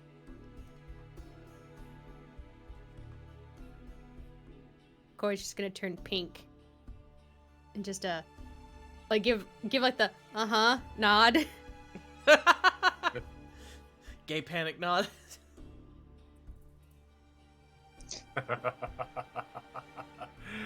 Oh, that is marvelous. I'm gonna check something. Hold on.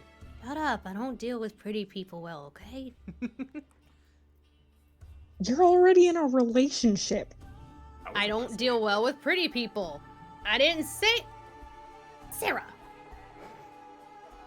I didn't say I was trying to bed her. Jeez. I mean, I just would don't hope deal well so. with pretty people.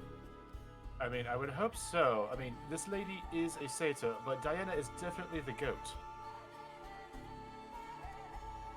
I'd give Sarah's you going to punch inspiration Corbin for that one. Fuck off. Take your fucking inspiration. I can't do push to talk and clap at the same time. Why do you do this to me? I'll give you inspiration for that one. That was solid. I'm proud of you. Sarah's punching Corbin for that one. Why? That was a compliment.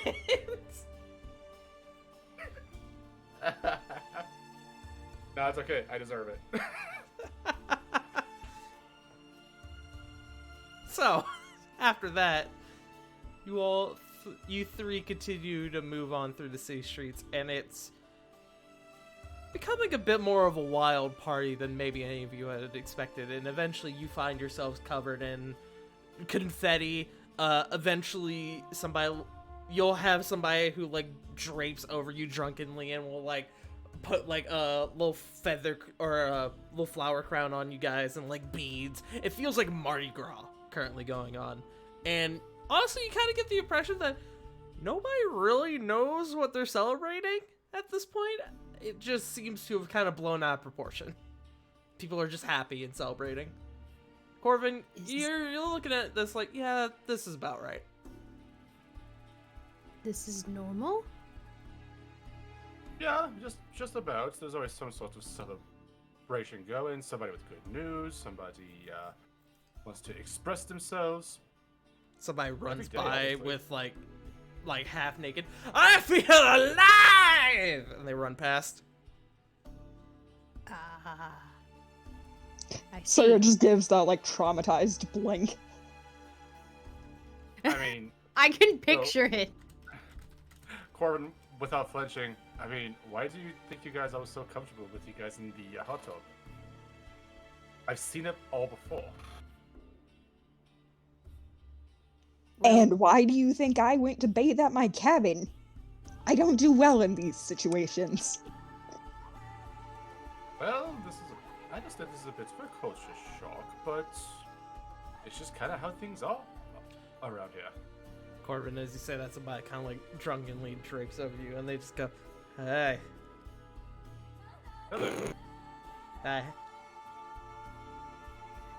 They're just can I do for smiling you? this dumb smile. What can I do for you? Hey. And then they pass out and just flop onto the floor. Memories.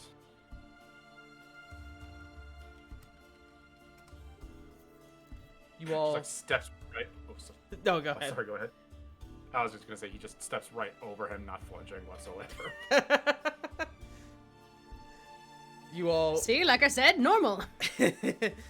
You all move out of the crowd into not barren, but the less crowded streets, and eventually you all are able to arrive at Corvin's place, where things seem a bit celebratory as well.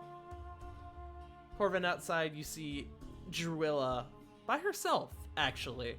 Not without her entourage that you saw before.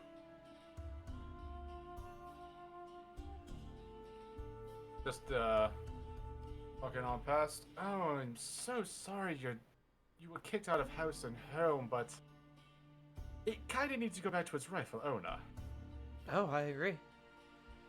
I just wanted to... I wanted to make sure you guys got back safe. I wasn't honestly sure what happened to you all. And I wanted to say goodbye. Hold on, Tart, above game. What? Oh yeah, Oh, Punk wasn't here. I thought yeah. we were Hang on. doing the stomp on Hang on. site. Listen. I'm playing the long con on this one. I brought my fighting pants and everything. What the fuck? Hey, Punk. Hey, At Punk. least you're prepared. What? Have you heard of the Count of Monte Cristo? Yes. That is what is happening right now. I like to think Oh. Corey's like, oh, square up, square up. Corey's like, no, it's all right. It's all good. Because beating her up is not above game. Because beating her up is only good for a quick second. I'm going for the eternal win here. Yeah. I get you. CG, you're a fucking example. Holy shit. Thank you for that. Shout out to the He Count tries. of Monte Cristo. Haven't had anybody reference that in a hot minute. Yeah, since I high mean- school. I referenced fucking it read. last week. I Mhm. referenced it last week when I said I'm going to Count of Monte Cristo this shit. Yep. That's where I got the idea that's from. Right, you did. It was off stream. It was off stream, that's true. Oh, Jesus, fuck, that's a big raid. Oh, what Jeez. the fuck? Hi, Ed. Oh, hello. Hello, Hello. Flashbang. Bastard! Hi. Look at all those bulls. Yeah. Hello. Howdy, howdy. Normally I don't break character, but No that's way. significant. No way. Jose. Oh, we got the No Way Jose's in the chat. Yeah. Hell yeah. Hello, everybody. My name is Faring Tart. If you're spamming No Way Jose, you probably know who I am. But if you don't, I am a part of the MNW community. I am the owner of The Madness on Flashbang, and I am here. I'm a variety streamer, and we're doing D&D. This is a 5e homebrew campaign that I run here called Exilia Regalia, Dummies and Disasters. I am joined by my lovely friends. Say hello, lovely friends. Hello, lovely Yo. friends. Hello. I kicked the crap out of some handsome people just a little bit ago. But yes, hello. If you haven't been here before, thank you for stopping by. We hope you enjoy your stay. Ed, thank you for the raid. I hope the show was Mhm. great. I'm gonna get back into character. Because So, Corey's just gonna look at all of them. Just look at Corvin and just go, aristocrats. the Aristocats. These goddamn rich people. Yeah, Struella looks at the three of you and goes, I also came to say goodbye. Goodbye. How so? Goodbye. Well, the whole thing between me and Corladora, she was more using me as a bargaining chip, which I kind of got the impression. Well, not a bargaining chip, as leverage, I guess. I don't know. I think she was attempting to make you mad or something. I don't know. But I kind of I'm not thought about sure. it, and I think I've realized that this lifestyle may not be for me. I think I'm gonna take to the road for a bit and see what's out there. I mean, it sounds like the material plane has been working out well for you from the sound of it. I mean, everywhere's going to be working out for me, to be quite honest. Well, I'm glad to hear that. Honestly. You deserve it. You've always been exceedingly hardworking. You've always had the abundance of talent. I think I need to go soul searching a bit. I don't know. Insight? Insight. Go for Yeah, it. may I as well? Yeah, insight. Roll for me, please. This is not the Oh, bitch no. we've heard about. This 19. is not the bitch I remember. 15. Oh, sorry, 11. I'll give you Also, yes. advantage, Corvin, as you have extensive history with her. Thank you. And yes, Corey was doing a bye then, bitch. Bye. 27. Like, I'm saying goodbye. Bye! Get out! All Fuck off! three of you pick up a strong sense of honesty from her. Excuse me! Sorry, there was a... Who the fuck is driving out there? There's so much snow and ice. Sorry, the loud-ass We car in my couldn't hear neighborhood him. just drove past. We couldn't hear him if that makes you feel any better. No, but I could, and it was upsetting me. But Corvin, more specifically, this is very out of character for her. This is not the woman you once knew. And there is something honestly kind of unsettling about it. For a moment, he just narrows his eyes and then goes kind of right back to a default expression. I mean, I'm not going to say it's going to be any easier, but what's that expression again? Either way, it'll be nice. I can guarantee you, it's going to be nice dealing with. It will be nice, kind of going out there, just kind of making it on your own. I would like to recommend to you definitely try out a town called Blackford. I hear that's a happening place. She... you bastard. She kind of nods. Okay. I will see if I can find it on a map. I don't know. I guess well, I obviously have no idea what I'm doing, but I think I'm excited. I think it would be good a way to get away from home for a bit. Well, I mean, not to brag, but I can honestly come here and also back at the Prime Material just about whenever. Really? Bit of a blessing, a bit of a blessing that Omrage bestowed upon me. That's really wonderful, Corvin. It really is. I'm glad even now you're still getting handicaps, she says with a smug smile. I'm glad that even now you still try and think that you can get under my skin. It's kind of sad, actually. She smiles a bit more genuinely and she goes, I mean, I haven't really had much else to do. I'm gonna be real, things have been exceedingly droll without you around. I can't say anything. I can't really... Words, I swear to God. I can't really say that that isn't true, because, life gets a little better when I'm around, but if you would excuse me, there's about a good 101 people that I need to say hi to. Yeah, go right on ahead. I just wanted to go ahead and say my goodbyes because I don't know when we'll see each other next. But I really hope things work out.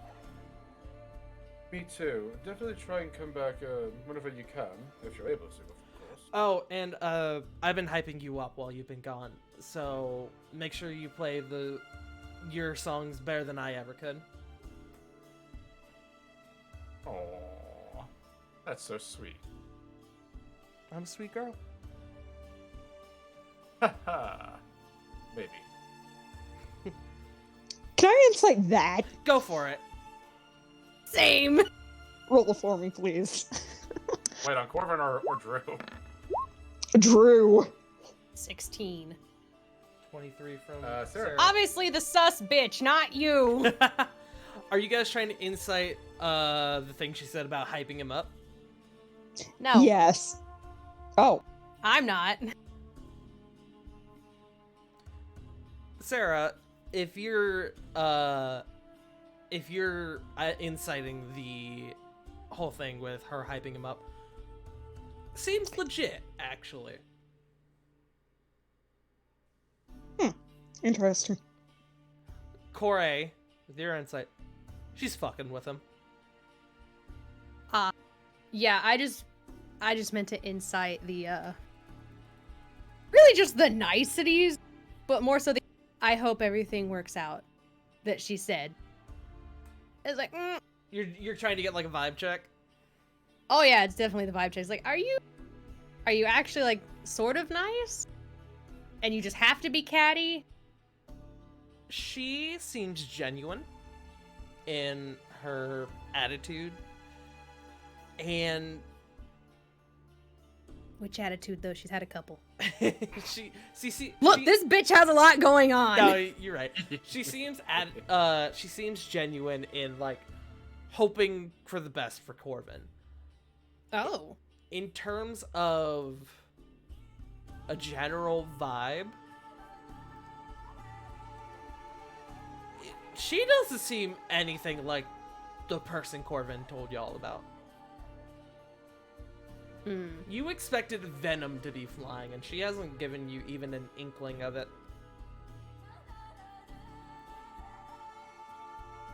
That's about what I expected. She's just gonna kind of squint between the two of them as they talk. You sent me a DM about something that you wanted to do. Oh, yes. Do you still want to do that? Okay. As not yet. What did I say? Read the message I know again. what you said. I know what you said. All right then, we're good. She begins to leave, and you all begin to head inside. And I need to roll something for her. What's the save on that? Hold on just a sec. Guess like what, 17? If it's 17, Con. 17 con, Yes. she failed by 1 because she has a negative modifier. Get fucked! Wait, what? Oh, that's funny. She got 17 on the die, and she has a -1. Look. Corvin, don't worry about it. So as you guys are at the door and about to go inside, you all hear from a bit further down, ow, fuck, and she all of a sudden like rips a necklace off of her. Corvin, it's the one that she showed you earlier. She starts like massaging her neck. Did Corey use heat metal? I don't know. Corvin actually is gonna go and grab the necklace. That was dropped. Corey, I assume you dropped the spell at that point. I mean, it is probably still like warm because she had it on just in case. She was like, well, fuck it, I'll put it in my pocket then. No, she held on to it for a little bit longer. She straight up threw it on the floor. Then yeah, she'll drop it. Okay. You pick up the necklace, Corvin. It is hot to the touch, and she is kind of looking at you, kind of with her hands on her neck, and you can see there are now burn marks in the shape of the chain around her neck. Nothing terrible, but is definitely there. Kind of grabs and kind of looks it up and down, and he kind of will mention, I'll tell you what, as a sign of thanks for holding down the fort, let me get this repaired for you.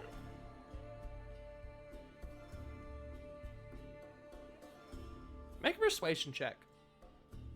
Okay.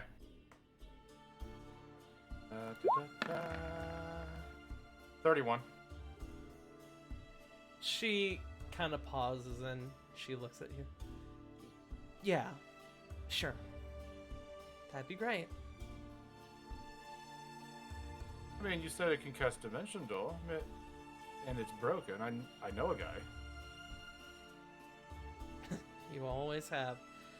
Yeah, sure. You know where I live normally, so. Smug smile. He'll just put it into his bag and just kind of head towards the front door. Okay. She makes her way out. You now have her necklace of Dimension Door. Sweet.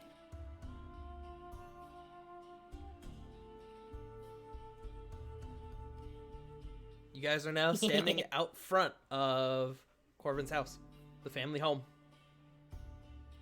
He doesn't knock, he just walks right in.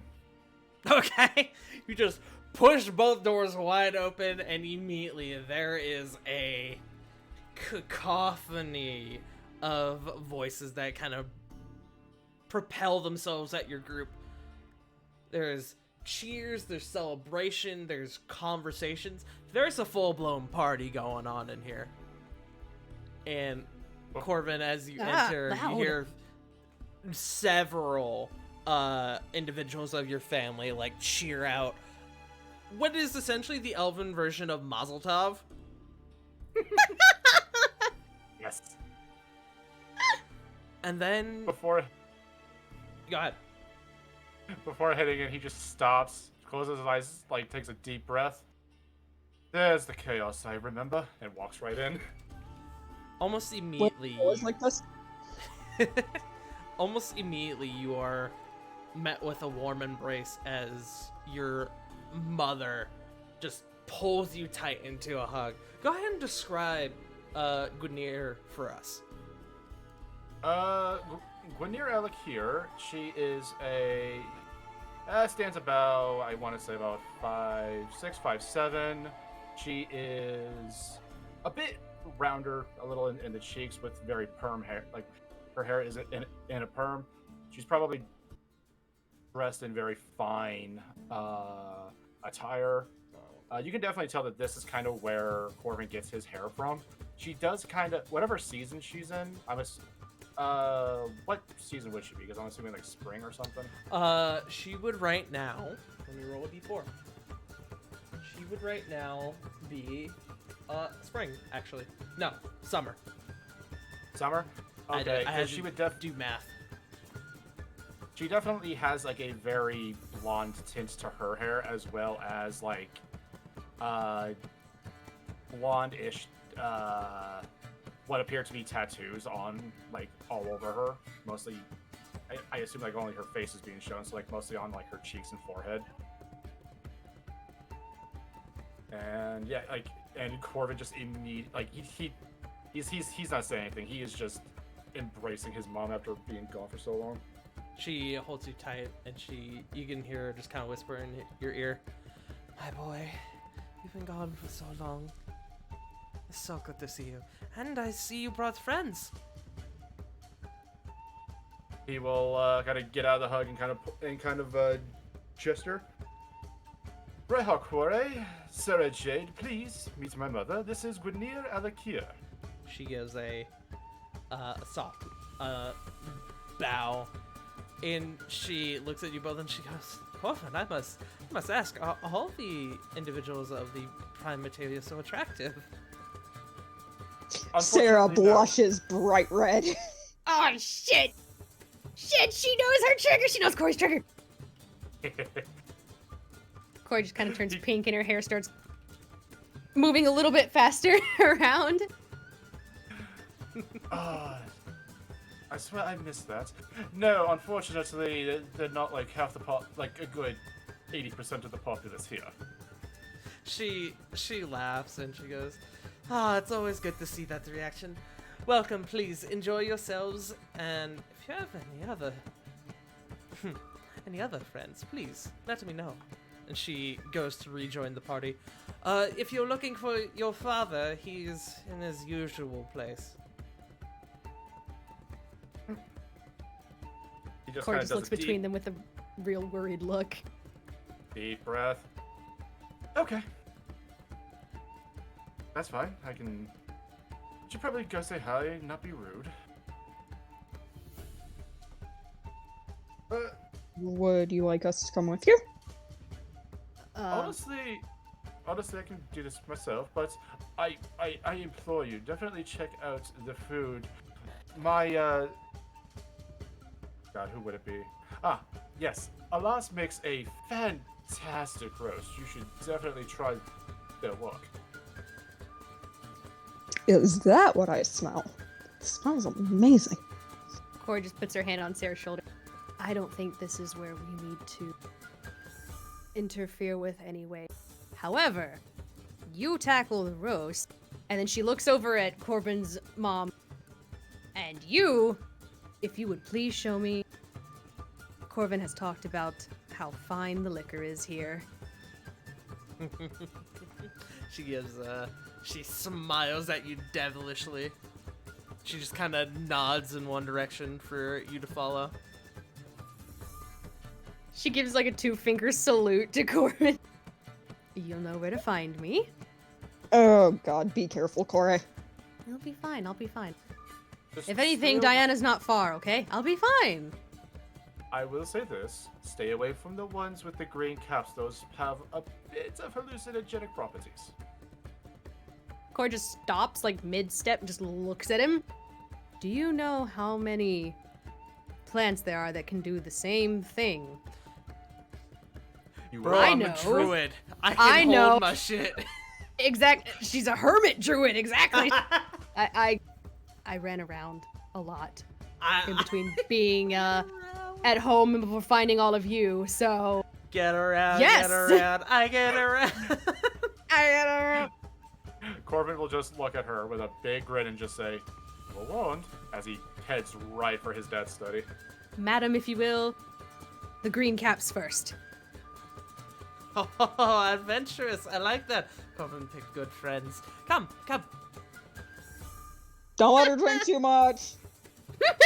I can't promise that, she says, throwing I back her promise wine. nothing. Oh! Fucking mom would Ojo-sama laugh. I'm not gonna lie. Corbin's mom looks oddly enough like the Satsuki's mom from Kill la Kill. Oh god, no. Oh god, no. Now I put that image in your head. Jeez. Oh, really? Oh, I haven't actually seen this show. Thank you, River. That is not Satsuki's mom from Kill la Kill. Ah, shit. No, it's just the closest thing I could find right now. Kill la Kill is a good show. Yeah, it is. Lot Very true. of nudity though. Yeah, it's Yeah. very Yeah. it's very Studio Trigger in every sense of the word. Yeah. Anyways. So, I'm gonna have all three of you go ahead and roll initiative for me again, please. We're gonna tackle who gets the highest roll first. I will roll for Alright. Sarah. 10. Thank you. Sarah got a Stop me. 15. And 17. You almost got that nat 1, and I about screamed. I'm not gonna lie. I was hoping to go last. Do you want to go last? I can No, have you that's go me. last if you want. Yes, please. No, go right ahead. I can go last. All right, then we will go Sarah first. Sarah, you kind of know your friends having kind of moved off on their own. You're now kind of standing there still in the entranceway with all these people around you. What do you do?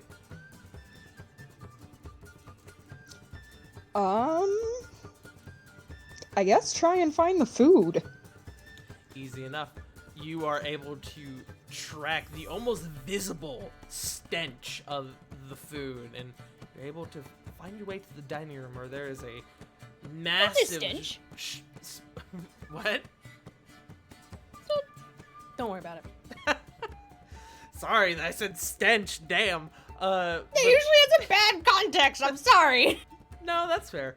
But you're able to find this massive spread of all kinds of different food. There's sweets, there's all sort of exotic looking vegetables and cured meats, and you finally find the roast that you're smelling, and it is this beautiful roast that's got like this incredible glaze along it, and there's like a selection of like other condiments around it, like honey and all sorts of other things, and it smells this close. It smells divine.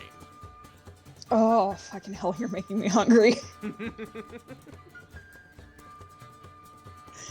Sarah is almost visibly drooling. Is there anyone around the table?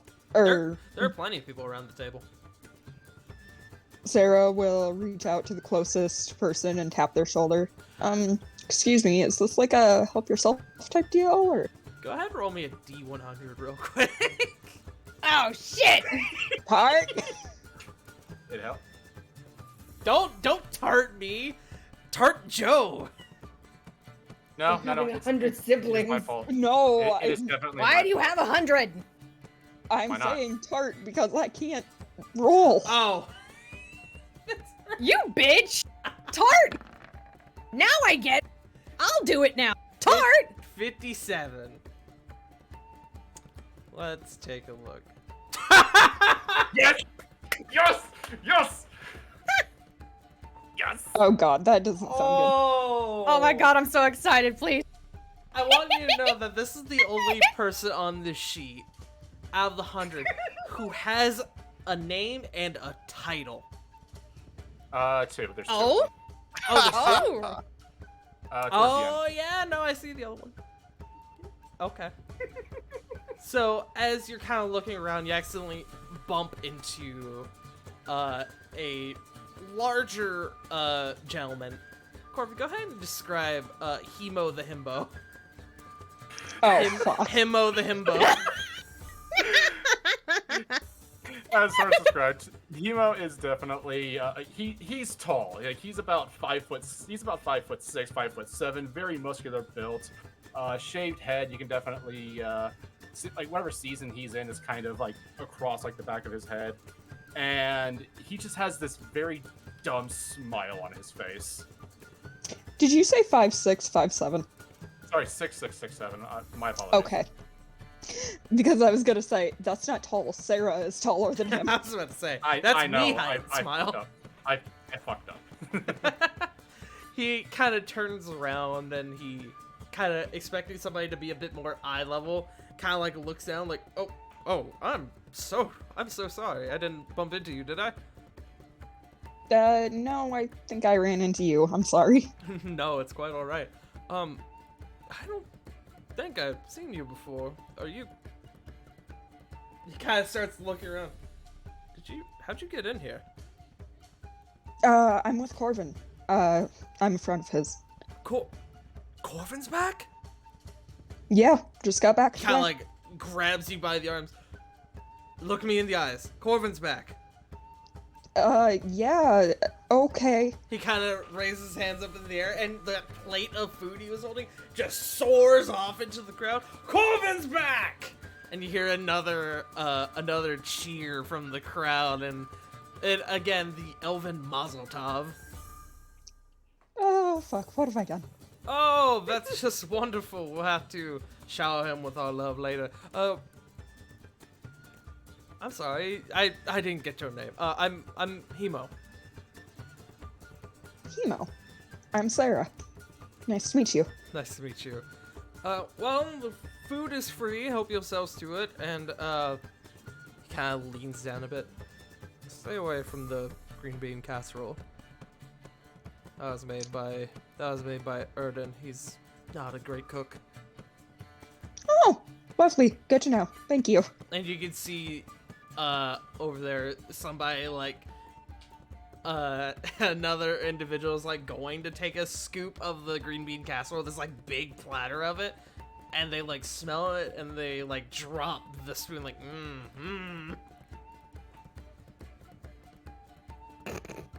Well, that's an interesting sight. Isn't it? We live a bit wild around here. But please, enjoy yourself. I can see that. Thank you. God, And fucking, out of all of them, you had to roll the himbo. I love it. I mean, they're literally Hey, she didn't roll shit. 100 That was you. That was me. That is true. I did. I was I gonna rolled say- it. It's my fault. To be fair, you are a himbo, so you play the character It's perfectly. only Very true. appropriate. Yes. But Sarah, you are able to partake in the food. Is there anything else you want to do? probably just get to know some of Corvin's family. Okay. In that case, we will move to Corey, who Corey, you are sort of you are taken to a pretty desolate part of the house. The Wait, wine- what? The wine cellar, Oh God, no.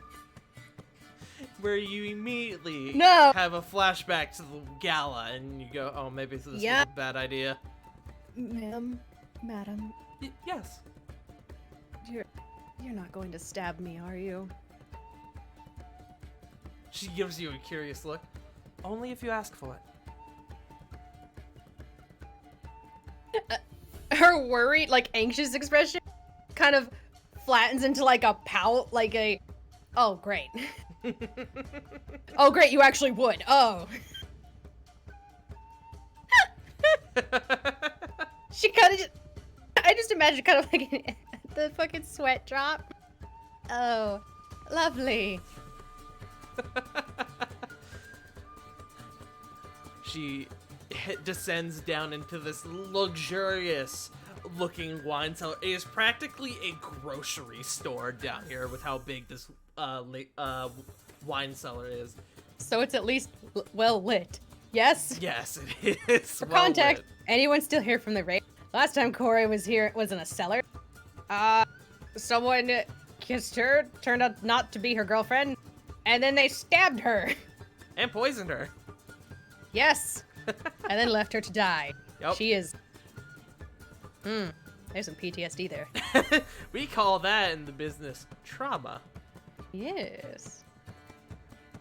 She just... Her hair is gonna kind of move around a little bit more frantically, and she's gonna kind of just fiddle with the focus that's on her middle finger. A good bit.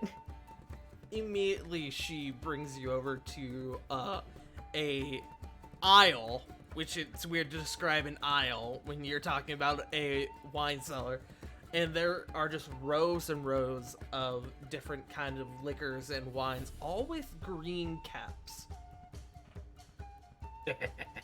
She just kind of stops and she goes, Ooh. "Take your pick, whatever speaks out to you."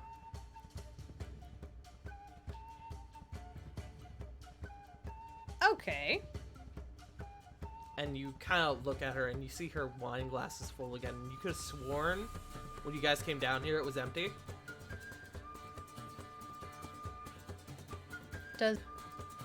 Is that enchantment just tied to the house, or is it like this room? Oh, this? Kind of pointing at the glass. Oh no, this is something specifically for this glass. This is my wine glass. And she like taps the side of it twice and it fills up a little bit more. And then I can't tell you how interested Corey is in that. She's just fascinated. It does liquor too, the- and she dumps it onto the floor and she taps it, and it fills with what looks to be like a rum or like a brandy. Wow. Just wow. Right? I'm in awe. I'm in awe. Yes. Best anniversary gift I ever received. I can see why, madam. And she sort of scrunches when I receive them. She says, taking a sip. Can Corey use ice knife to like just sort of like gesture into her hand? Sure. It just springs out in her hand like the knife. I can help you with that. No, it's quite all right. Corvin's Oh, going thank up goodness, there, and then so she that chucks is the knife. That is currently no longer my problem. You're chucking the knife? She's gonna chuck it over like an empty wall just for it to break. Be like, oh sure, psh. And she's gonna chuck it. It's like, good. I didn't want to stab anyone here anyway. I was really Well, hoping you were just gonna leave it. There's just gonna be an explosion of glass wine everywhere. No. She's like, oh thank goodness. I only want to stab one of Corvin's relatives, and she'll chuck it against the wall. What? That's more than normal. Or that's less than usual. But please, take a pick. Enjoy yourself. As you say, madam. and she'll pick the second prettiest bottle. The second prettiest bottle. The second prettiest bottle is this tall bottle of what looks to be like a almost like a peach colored liquid inside. It's got like this beautiful like golden vine design going around all the way up to the top of the bottle. And as you kind of pick it up and you kind of swirl the liquid inside of it, you can see that there's almost like a glitter sort of like gleam to it on the inside. It's almost like one of those like science fair projects where you like mix like a liquid with like all the little glitter inside, so when you do it, it makes like a little tornado. It's kind of like that. Yeah. Or making like your own little like not lava lamp, but you know what I'm talking about. Yeah.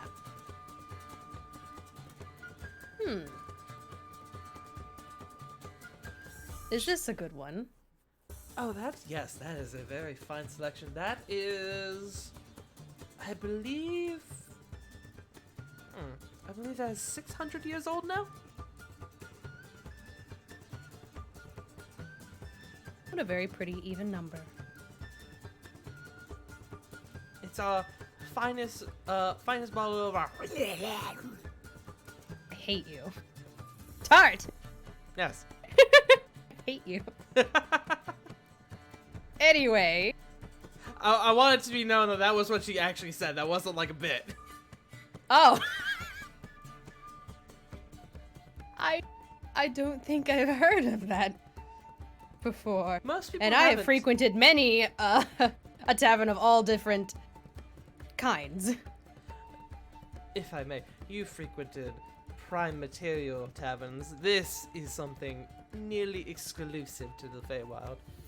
Very true. It is infused with the blood of unicorn. Well, now she just looks sad at it now. Like a small like pout kind of comes to her face, and she's like, she looks at it, kind of holds up the bottle and looks at her. Don't worry. He was a lazy bum anyway. At least that's what I was told. She's got the pout, but then a smile kind of like breaks through because she's just finding this fucking hilarious. She's like, I am very confused. However, I'm having a wonderful time. Coria's like, man, this is fucking weird. But I'm having so much fun. I don't think Corvin would lead me into a house where I'm going to die. So, especially not his own house. Not this time. And if he did, Diana would surely kill him. Therefore, I'm going to have a lot of fucking fun. Thank you. Please have at it. It restocks on its own. It's lovely. But is there a glass? Because I'm not... I will admit, I was a bit of a nomad for several years. However, I was raised in a house and I have manners. Yes, there's a whole cabinet of glasses over there, and she points in a general direction. She's gonna pick a glass that is clearly a really weird glass to be kind of like drinking wine out of like a whiskey glass. Uh-huh. That kind of like juxtaposition. She's never picked her own glass before because she's only been in taverns. They have supplied her with the glass. Or they refilled the one she had. She doesn't know what glass to pick. They all look equally pristine. And that's all that matters. And then she's gonna take a fairly good sized swig. Okay. Go ahead and make me a con save.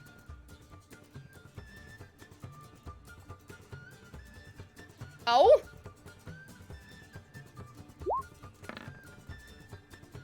Oh, fuck me. Where'd my rolls go? Lovely. 8. You pour yourself a bit of a tester, about half a glass, and you kind of look at it and you kind of swirl it in the glass, and you can see that like the sparkle sort of going around, and then you just kind of throw back the whole thing, and Your body immediately feels tingly. It goes down smooth, and it's extremely fruity. It's fruity, it's sweet. It's like the dangerous kind of taste when it comes to alcohol, of where you don't really taste much of the alcohol. Yep. And your body feels kind of tingly, and then after a moment you notice that there's a slight shimmer to your skin. And you go, huh, that's probably normal. I am having fun. This is just my party skin. Ta-da! You continue to drink. Well, yes, she was the one of the owners of the house that she's in offered her a drink, told her to take her pick. It would be very rude to not. Good. Tart, do you realize what kind of Hey, I just want burden that she's under, like, wanted to social confirm. contract-wise? Like, she knows that. She knows to drink when the owner, like the host, offers it. I just wanted to That's all confirm. she knows. Yes, she is. All right, we'll come back to that. Oh, good God. Corvin, Yes. you kind of move on up to where your father's study is, and you can see that the door is actually open. And inside you can see your father, who has always had like a window that kind of like overlooks the whole lobby area. He's just kind of standing at it, just kind of watching everyone downstairs celebrating. He's got a small drink in his hand, as he usually does. Corbin's going to knock on the door. He looks to you. Ah, my dear boy, please come in. Go ahead and describe Bellinor for us, Corbin. So, Bellinor is about the same height as his wife. He's about, I think I said, like, what, 5'6", 5'7"? Essentially, Corbin is pretty much the carbon copy of him, except Bellinor is much older by several hundred years. He doesn't have the same kind of tints to his hair as his wife does, but essentially the main difference is this looks like an older version of Corbin, but with a very thick mustache. He's probably dressed in some sort of like very highly tailored suit.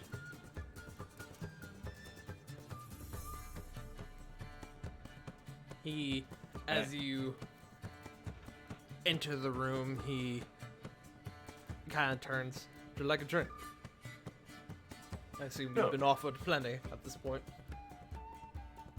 Shockingly, no. Everyone seems to be fixated on the festivities. Yes, indeed they are.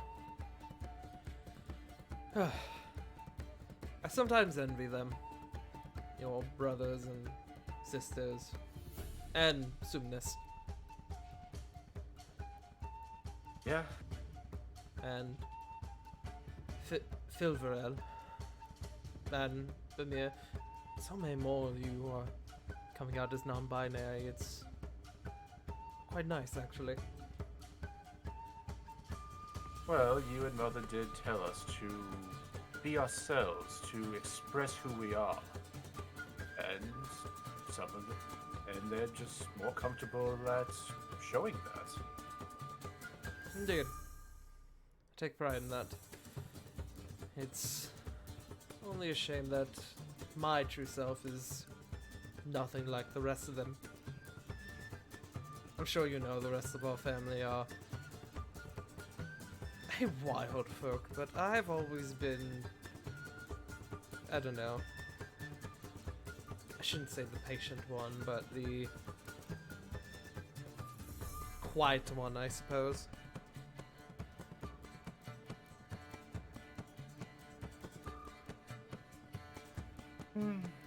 I guess that's where I get part of that from. Indeed. Since going to the Primaterial, I've had to be the more reserved one of the group I currently travel with. Yes, I heard about that. For a long time, your mother and I thought that you had perished, and we were unsure as to what happened. And he kind of turns to you and he puts his hand on your shoulder. It's good to see you back again, my boy. He'll kind of just break and just give his dad a hug. You can see the drink nearly falls out of his hand, but he kind of pauses for a second, he hesitates, and then he hugs you back as well. God, look at you! And he kind of like pulls you back for a second, kind of like breaks the hug. Is that... He kind of like sniffs you. Is that Coladora scent? My boy, you've been blessed by an archfey. I can... He says, kind of like playfully slapping you on the shoulder. Yes, she... In order to help with diplomatic situations between the Kingdom of Asterios and here, Coladora has blessed me with the ability to plane shift, albeit it is only myself who can come, regretfully. Well, that's quite alright. What that means now is that you are able to return home whenever you see fit.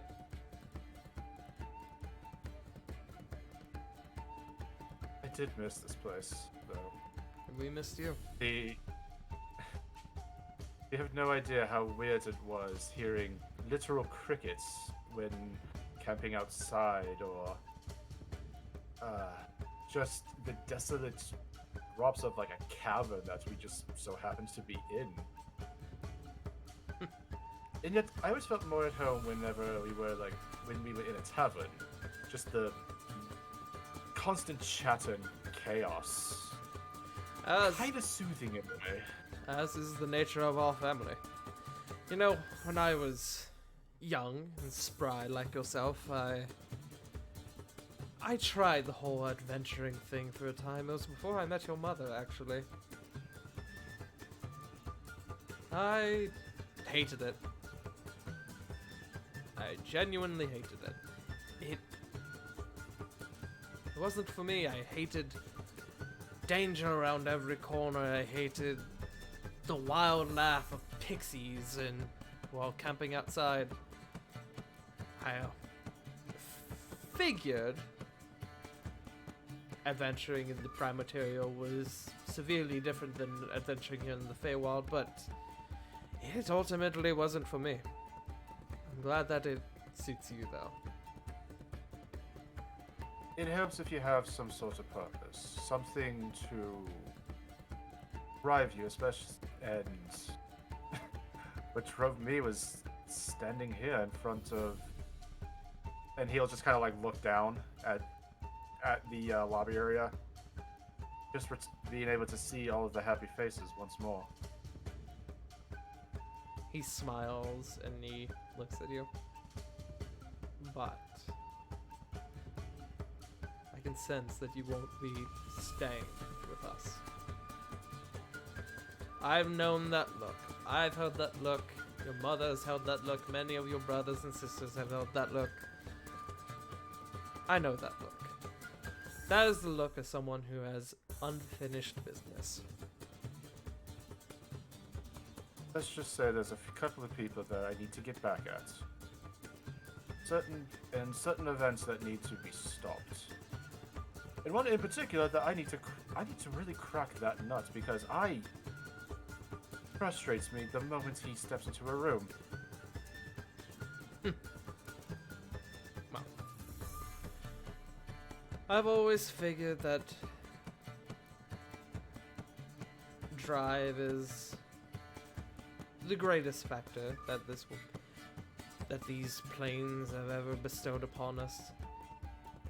I don't know what exactly you need to get done, but whenever you're finished, we will be welcome. You will always be welcome back in this home. Hopefully, I'll be bringing one more individual with me. Oh, And is there someone in your life, my boy? And you can see he like takes a big swig of his drink. Using minor illusion, because I actually got a new cantrip, he will pretty much recreate a miniature of Aura, Okay. and like on his desk, and he kind of like just sits at one of the chairs near it. This is Captain Aura Thorn. She and I have been together for the last couple of months. Captain, military or seafaring? Seafaring. She well, it's a funny story actually. Well, we have a bit of time. And he pours another drink for the two of you, and sits down across from you. Yeah, he goes into the whole story. He's not going to mention about who the assembly are. He's just mostly going to say a bunch of people teleported into the ship for some fucking reason. You give the smart notes. Yes, I give him the cliff notes. Cliff notes. And then kind of tell him about literally everything that him and Aura have kind of been through. Granted, it's not terribly that much within the last couple of months. Okay. And while you're doing that, we're gonna cut back to Sarah. Sarah, as you are enjoying this delectable spread of food in front of you, you notice out of the corner of your eye what appears to be a flashing light of some sort. And you look over and you're like, huh, that was weird. Not seeing it anymore, you're like, huh, that's weird. And you go back to what you're doing, and you see it again.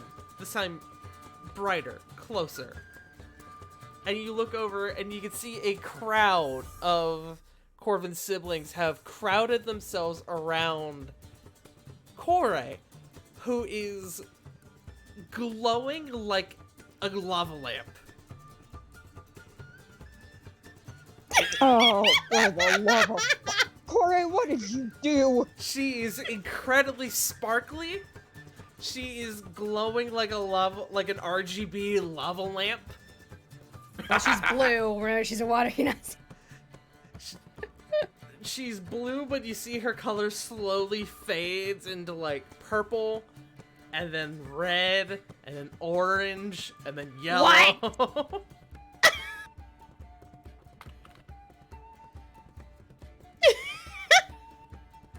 Kore, Wait, are they?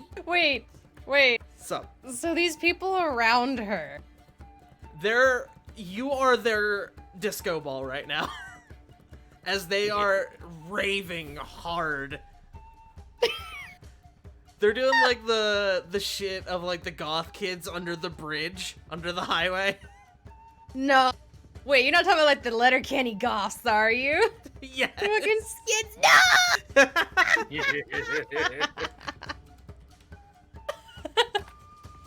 God, I love you. And you are tripping the fuck out.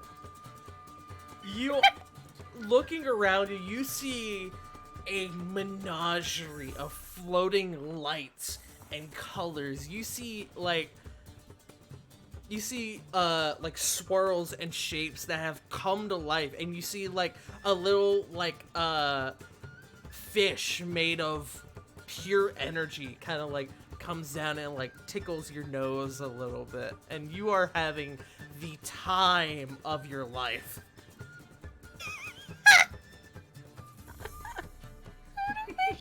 Really and you are just holding an empty bottle at your side. Damn it didn't restock.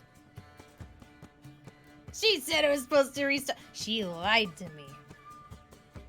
The Corbin's wine mom lied seller to you? restocks, No. not the bottles. Oh, so I just go back and get more. Are you gonna go back and get more? She's gonna ride out this buzz for a little bit. Okay. Does she realize that all that like people are like dancing around here? You are the life of the party right now. These people Does she- don't even know you. That That's fine. Does she know that there are people dancing around her, though? Oh, absolutely. Oh, good, because then But she can these start dancing, people too. around you look weird and like wavy, almost like inflatable tube men. She'll tell Diana about that later. It's like, I know I'm on something. Corvin has said it's a safe place, so she's just gonna start dancing too. Okay. Fuck it, why not? Sarah, you see all of this going on. What do you do? Sarah's just face palming hard. Only cameras have been invented.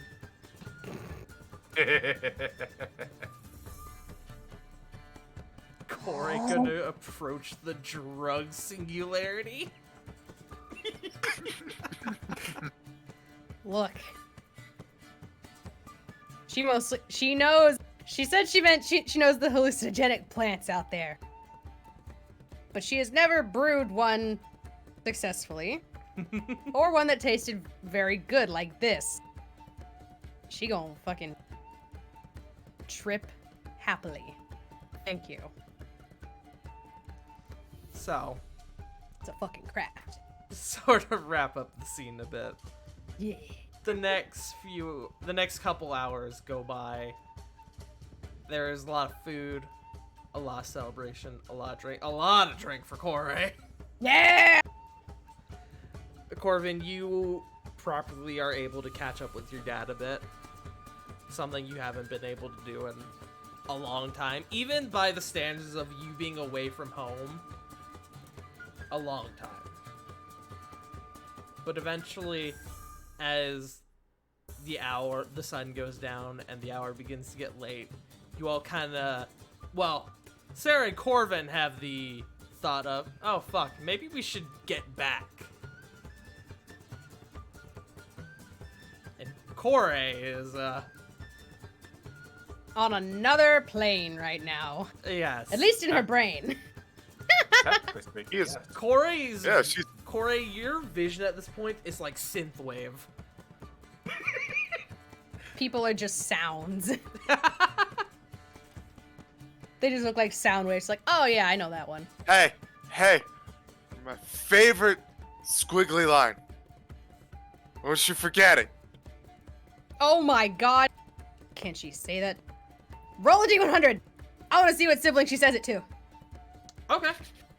Actually, you can roll it. You roll the D100. 91. 34. It's not 91. Sag. Damn. Another one of Corvin's brothers, a bit more in the sort of middle to upper range area or age range. Goes, I was gonna say, what range? The upper range of what? Height? Annoyingness? yeah, I realized evilness? that, and I was like, I What? should correct that. But you say that to him, and he goes, "Haha, yeah, weird glowy person." Aw, you're no fun. He always was the bookish one out of the lot of us. Damn it. Orvin, why did I have to find your nerd brother? Meanwhile, I'm already there's- dating a nerd. She says that to you, Corvin, and on the other side, there is another brother who is practically twerking on her.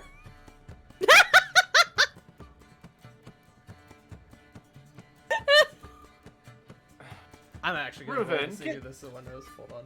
I was about to just pick a random name. 86. Oh, that's Oh, not sorry, my brother. sister. Younger sister. Malin, get off of that. You don't know where she's been. But she's glowy! I like her! Off. She's taken. I like you too. I don't see how that's relevant. Oh, You know what I'm about, Corvin? yeah. See, this squiggly line I can like that. dance. Yeah? Just leaves it at that. Or Corbin, not to interrupt the family reunion, we really should get going. We really should. We can head back to the Griffins, and I can teleport us back in no time at all. And he's just gonna kind of try and stand up on a table. Okay. You stand up on the table, kind of in the midst of your family. The rave. The Ray. No, Rave isn't here. Ah, good one. Haven't heard that. I before. wish she was. Rave would literally kill this party. Like, he's not fun whatsoever. Anyway, But he I am! would just kinda- yeah. Anyway, so he would stand up. My dear, sweet siblings of House Anakia. Mazel tov! He does a bow. Thank you all for showing my friends such wondrous hospitality, but unfortunately I cannot catch up with every single one of you as much as it pains me so. But we unfortunately have to go back to Dragon's Reach. You hear a couple like awes and a couple boos, like aw boo, Corey's also No. saying aw. couple mumbles. No, fear not, my dear sweet siblings. I will be back. I will be a bit more frequent as I'm popping in between here and the Prime Material, but everybody, he just kind of grabs like a plate and just kind of tosses it to the wall. Everyone have a good time. Muzzle tough. Oppa! Mazel tov! Not gonna lie, he actually like is there like a good crowd of them? Yeah, there's a good crowd. A Yeah, number of people have sort of like kind of gone into like drunken stumbles and like are just kind of like off in the corner like. But most of the household is still here. Okay, good, because he's going to try and crowd surf at least towards the front door. Oh, I'm absolutely need a performance check for that. Okay, no. No problem whatsoever. 23. Hell yeah. You are able to crowd surf over to the front entrance. Sarah, you are left with the responsibility of having to drag Corey away from the crowd. I was waiting. damn I was like, is Corey gonna crowd surf or is someone gonna help? Corey, you can absolutely try if you want. Nah. You absolutely should. Do You I get absolutely- No. advantage? God. Damn no. it! Actually, Fuck! you know what? I would say it would be a flat roll because they would absolutely be attracted to you because you're glowing, but you were drunk as fuck. It would be a flat roll.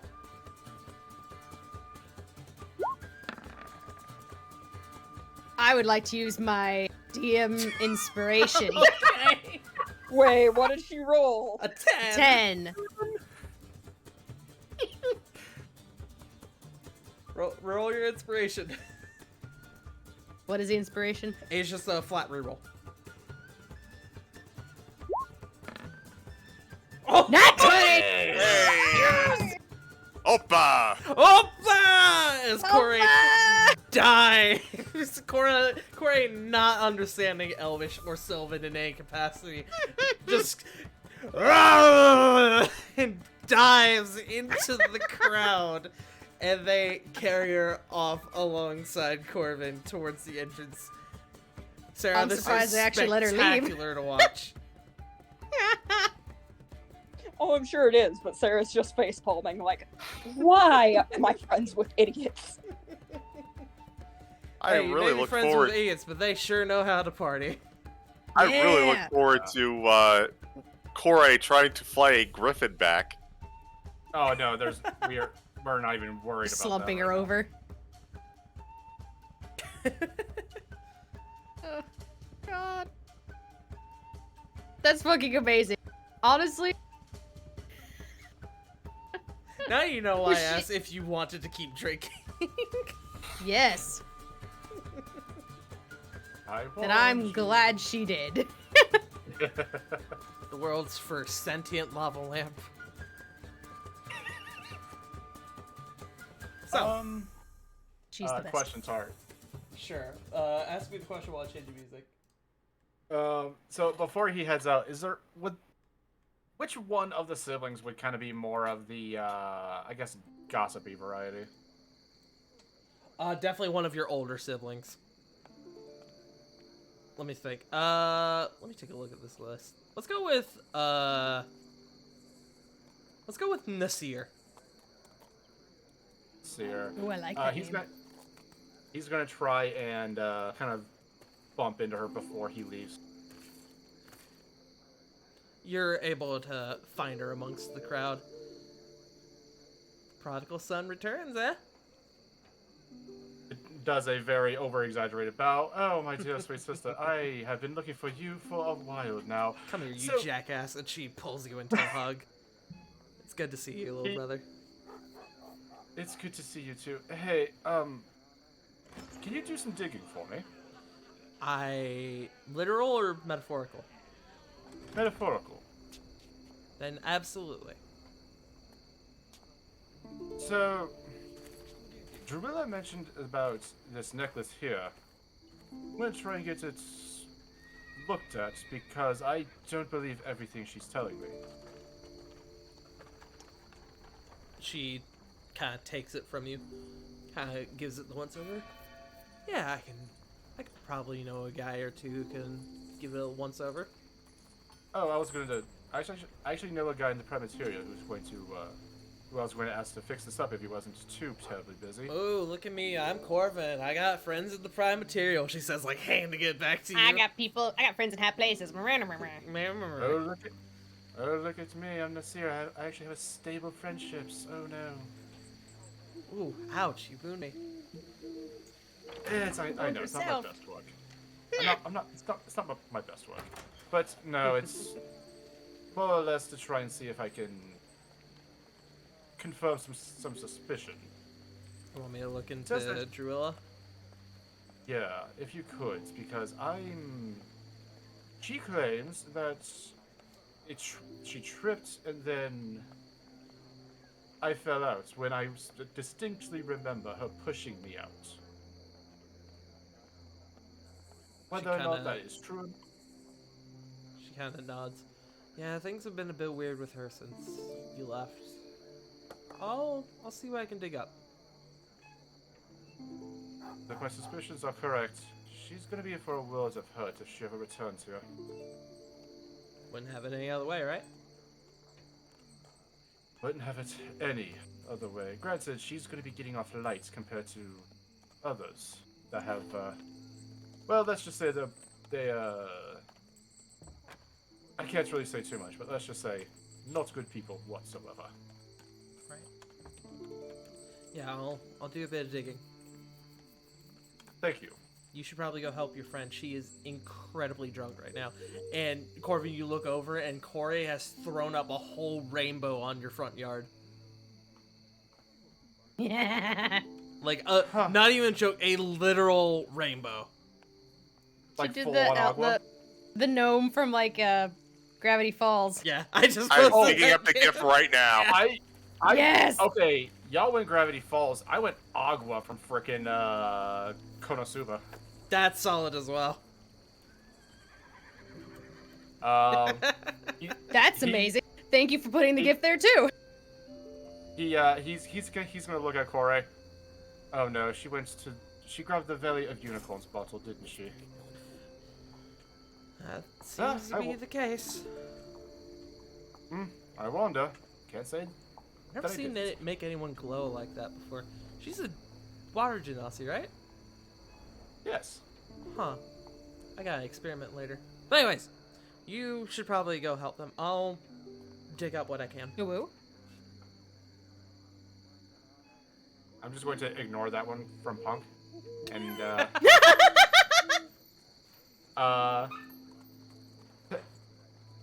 no problem, sister. Please take care, and also tell Koeth that I don't care how many bad relationships she gets in. I'm not helping with every single one of their breakups. Good. Good. Done.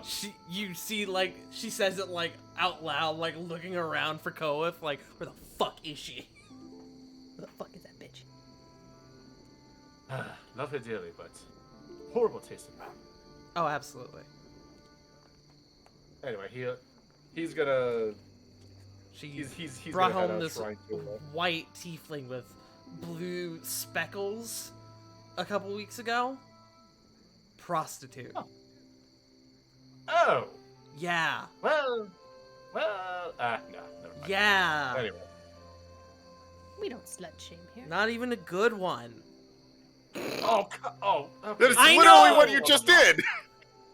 That's what, okay. Yeah. That's where the line is drawn. Get some class.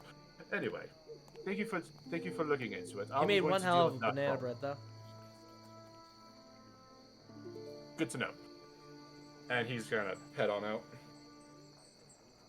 Alright. Sort of to gloss over the next little bit, you guys are able to regroup with your remaining griffins who seem to have found like a bush like in a local park and are just kind of munching on it. One of them like pulls out a squirrel and just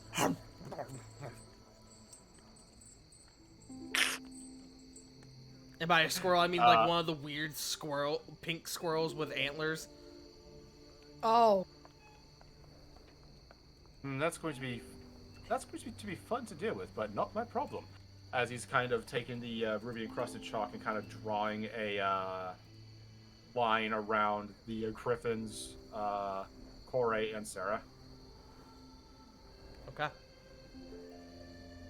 You managed to do that, and this goes back to Ara's boat, yes? Yes, because I don't want to do I don't want to teleport them inside of the war room with two griffins. Fair enough. You three warp back onto Ara's boat, who immediately. Alright, what the hell? There are now several big ass griffins on her deck. Like several, I thought it was only two.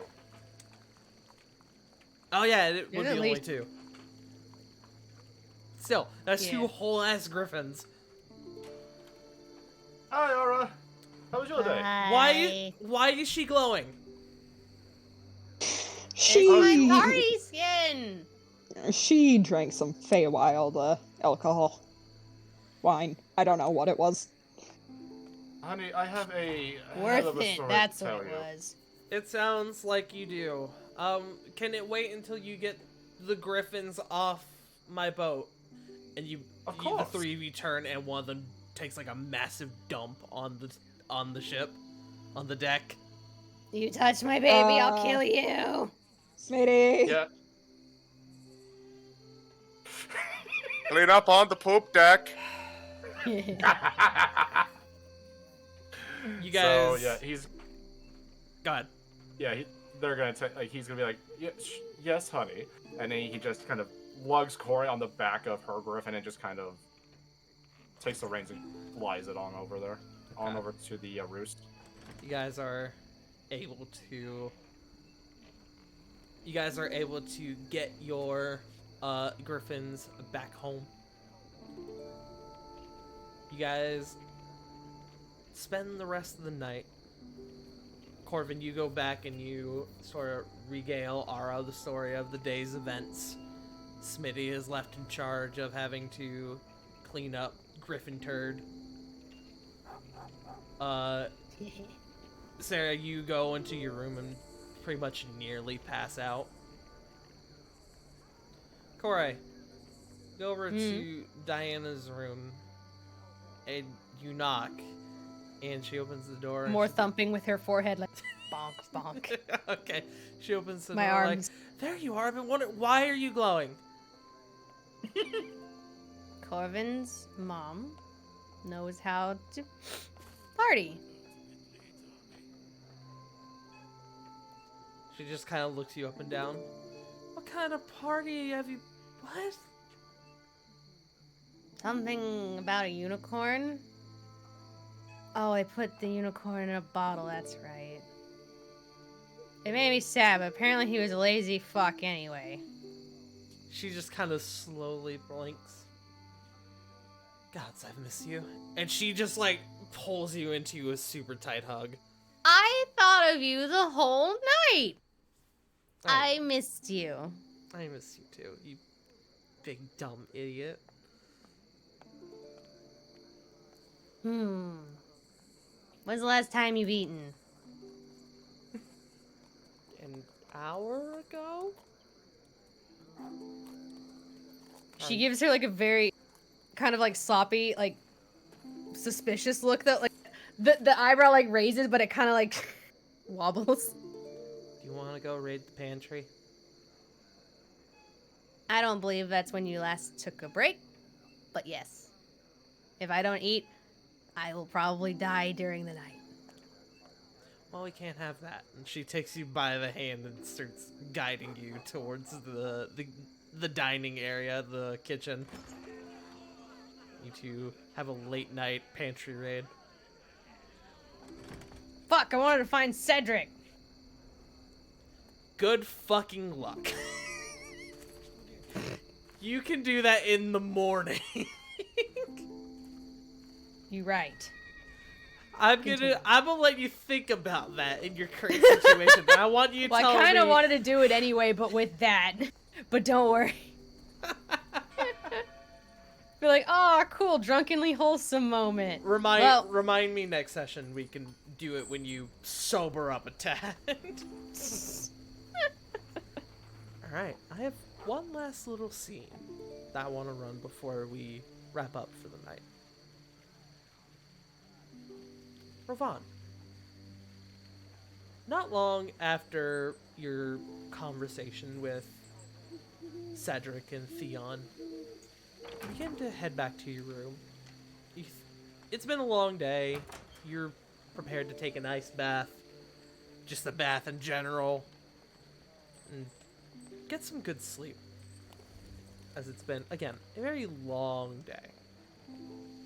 And as you're approaching your room, you see Esmeralda Silverstone outside of it. And she's crouched down and is beginning to slide something under the door. What do you do?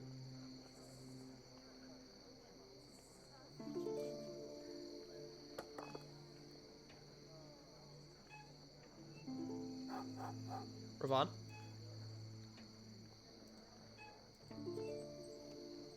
Uh-oh. J Frost.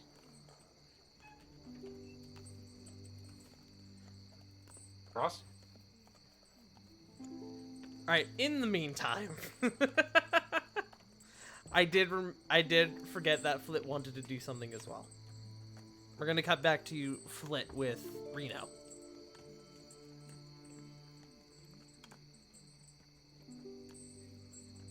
So, at this point, still probably at the little end of the conversation that Flit had with Reno. She's gonna look over to Reno after this bonding with Toshi. Well, still leaves a few things unanswered, I guess. She's gonna walk on over to Reno's bedside, just kind of sit down on like a stool next to him. What would that be?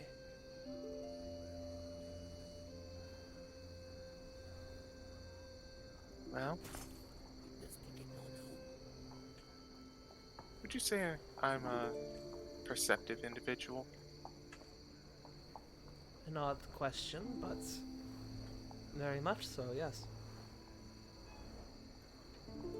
It's just something I think I picked up last time that we were together. The ballroom. You can see I'm gonna make a check for him. Hold on real quick. Yeah, okay. You can see his eyes widen slightly. And what was that?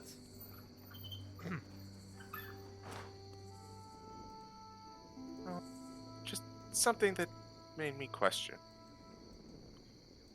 I had to ask a couple of my friends few innocuous questions about love.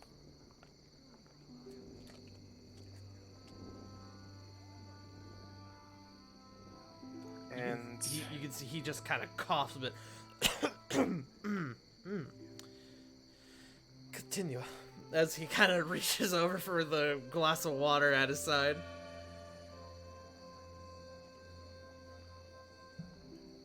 for the longest time, I admit I wasn't sure I was capable of it.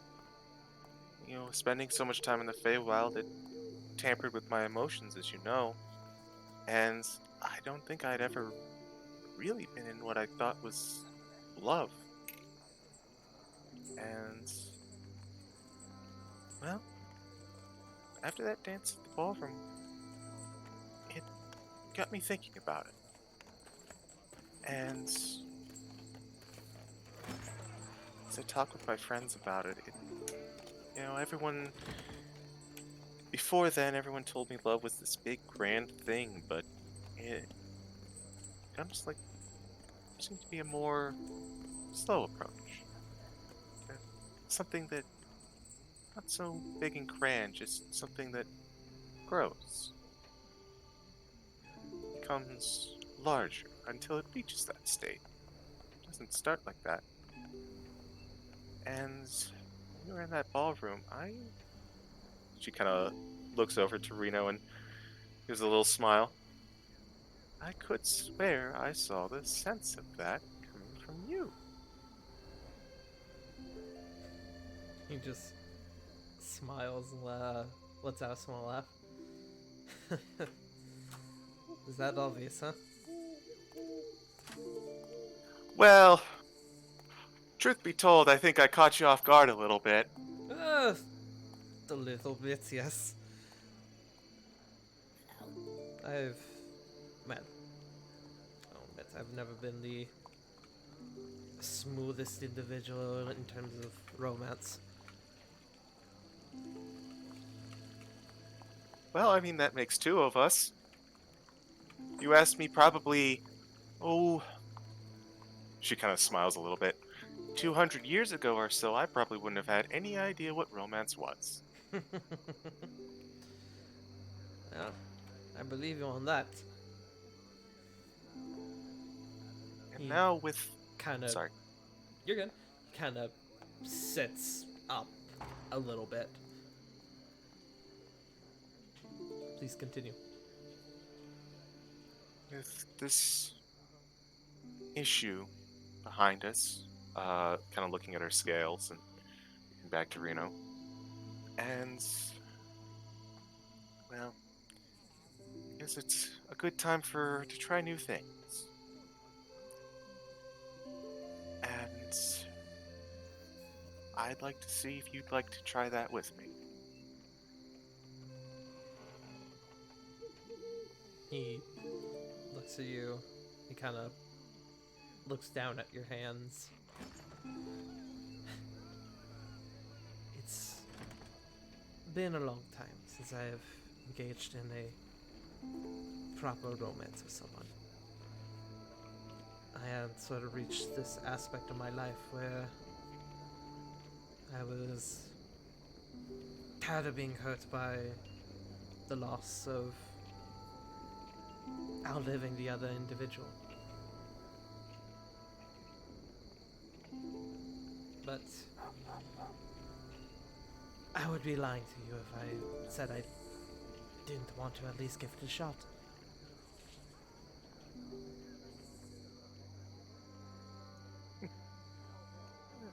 I guess that's all the couple of inexperienced individuals like ourselves can hope for. It's just a shot. We certainly are unique, aren't we? I'd say we both look pretty good for our age, wouldn't you say? I would have to agree. One more thing, though, Reno.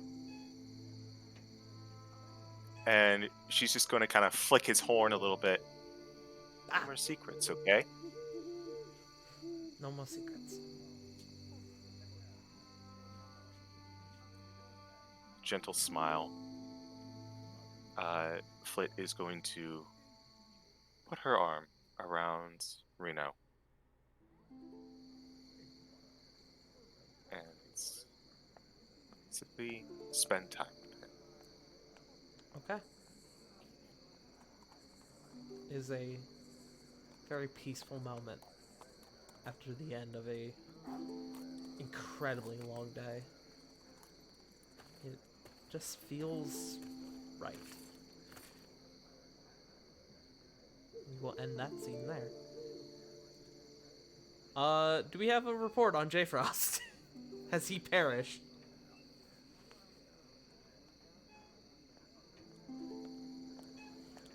I didn't mean to post that sticker. I'm sorry. But no, I haven't heard anything. I saw it though, and I was like, that's a pretty solid reaction to what just happened, and I love it. Oh, I'm still just like, I was just doing the wholesome thing. Like, my face is kind of pink. Fuck, I enjoyed the hell out of that. Wonderful scene, loves. I'm kind of wondering if J Frost fell asleep at the computer. He did sound fairly tired. He was sick too. I think he might just be passed out. That's okay. Something. He is also muted. He might not actually know. His online status is of no help. Yes. No. As he is it says he is offline. Yeah, he almost always has his as invisible. I am going to assume that he has passed the fuck out, so I will save his scene for next session.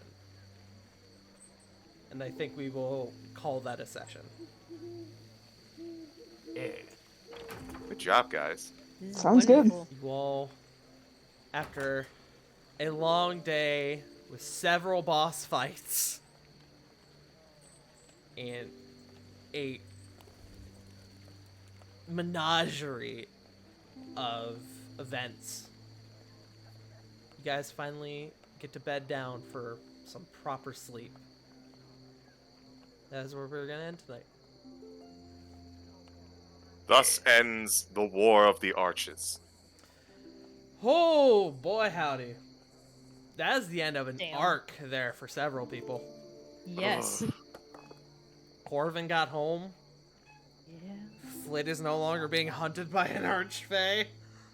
That's really fucking great. Uh-huh. You want to know what's better? Next session is session 69. Hell yeah, it is, brother!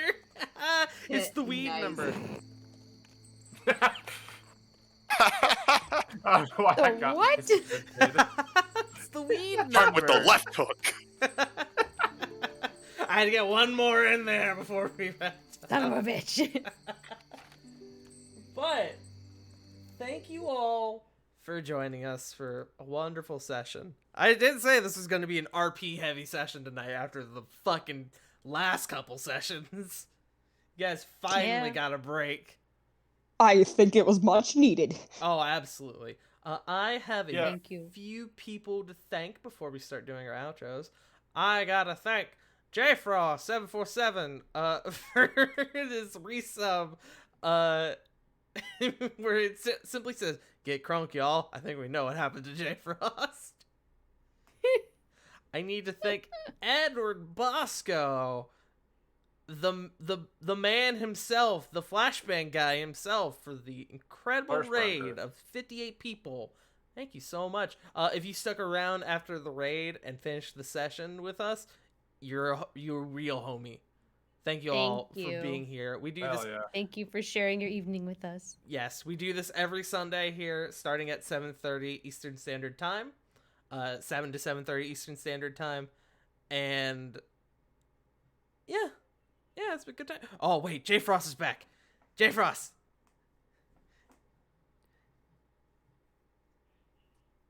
Hello. Hello, are you good, friend? Fucking nerd. Oi. Body is the You're You should good, get some homie. sleep. I had a small scene I wanted to run with you, but I'm willing to save it for next week if you want to wait. Thank you, Tart. Yeah, You're the no best. worries, man. Get some sleep, dude. Yeah, here, how about you go ahead and you do the first outro and then I'll thank the other people afterwards. Okie dokie. Thank you guys. You're all amazing. Just remember to take care of yourselves. Please do take care of yourselves and also stay warm. It's cold outside. Baby, yeah, it is. Go get Yeah, you some I'm sleep, right. homie. Take care, guys. Good night, Jay Frost. Peace. Sweet dreams. What a homie. What a nerd. Fucking sick boy. Go slip. Correct. Yes. Again, thank you all if you stuck around after the raid. We appreciate it. We do this every Sunday. We've been doing it for 68 sessions now. Since about July of 2020. And I like to think these guys are having fun. Oh, absolutely. Hell yeah. Yeah, I'm only kind of half invested. Yeah, so Whacked. if you want to ever see more, we do this every Sunday, and as well, excuse me, as well as we have all of the VODs from previous episodes on my YouTube channel, youtube.com/fartingdart. There's a whole playlist there. I update it weekly, normally about 3 days after when the session normally is. But yeah, a few more people to thank before we start doing outros. I gotta thank Kit Kat Yum, Oceana Sparta 2, Squinto B. Oh wait, that's not a follow. I'll do the follows first. Nightmare J18, Wolf Gaming Twitch 2000, and Dark Raven 01 for the follows. And I gotta thank Squinto Bean for the subscription. Thank you so much, y'all. I heard, I saw the cartel chat blowing up during the during Flashbang tonight, so I'll have to take a peek at that. But You're gonna find out why. Trust truth me. be told, I know about the result of a certain match, which made me happy. But thank you all for joining us. Let's go ahead and do outros. Let's start with, I'm going to roll a d6. And we're going to go with Weaver first. Hello, I'm the newest addition to the bunch. You can find me over at twitch.tv/WickedRiver97, where I have a stream tomorrow. What I'm doing, I don't know, but I know I'm doing Pokemon Sword and Shield raids with Tart next Friday, so please come see that. And I do D&Ds on Tuesday with my beautiful, adorable little tiefling that I just got an emote of. So please check me out. And I'm gonna eat it over to the CG.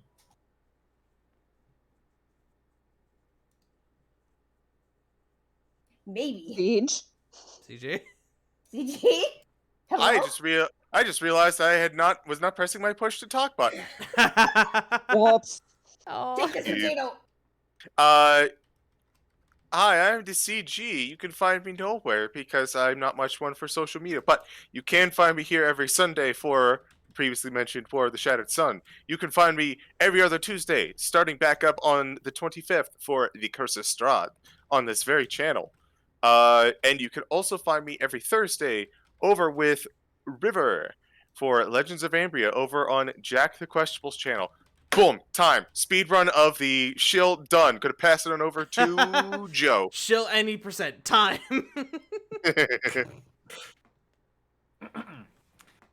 You can find me over at Twitter at the Joe Mojo, Twitch, where I mostly post a bunch of nonsense and sometimes updates for my streams at twitch.tv/Joe_Mojo, where I am the host of MNW Firing Line. We are reaching the climax of the C101 tournament, as well as the Doomsday Trios tournament. I believe actually wrapped up their first round of Trios matches earlier on in the night. Yeah, I think and round 1 was tonight.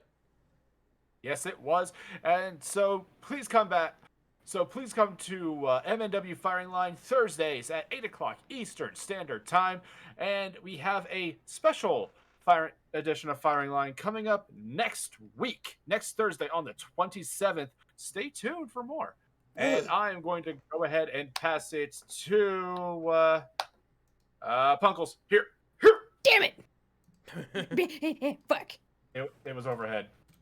Hi, everyone. You can find me on Twitch, Twitter, and Instagram at PunkyardDog. I love being here. Tart, thank you so much for sharing this campaign with us. Yeah, I love that for you guys. It's almost like I like DMing. It's weird. Yeah. It's almost like I like Crazy. sharing the story with you guys. And writing, just Fucking putting up with crazy. weird shit. Turning you Because into we a do lava weird shit. lamp. Heh. Literally me. Seriously. Have y'all met me? I'm a fucking hassle to deal with. Nah. Shut the fuck up. Shut up. Oh. Mondays I do live dubbing the first Danganronpa game with Colonel Cheru and some other lovely people. That's at twitch.tv/Colonel Cheru. I voice Toko and Celeste. Heh, not Joe Celeste. Much more of the gambling variety. Yeah, no, that's still the same. A body has been discovered. Good Fuck. God. I forgot he could just And whip that out at any Saturdays point. we do Yeah. Shokyu Saturdays, where Tart and I and whoever else happens to be free. It really just depends. Do Yakuza. This we didn't do last week. I'm afraid I just didn't sleep well and I wasn't having a good time. You were sick. Don't beat around the bush. You Yeah. were actually sick. Fuck. Shut up. Yes.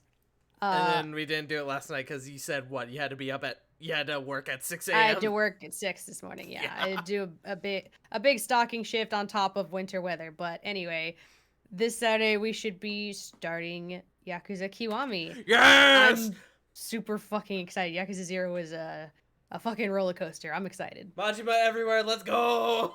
Majima. Puckle-chan. I will throw. There's no one left. Is there? Sarah? I got skipped. I was about to say, damn, Pug. I didn't. I thought I heard Sarah say my bad.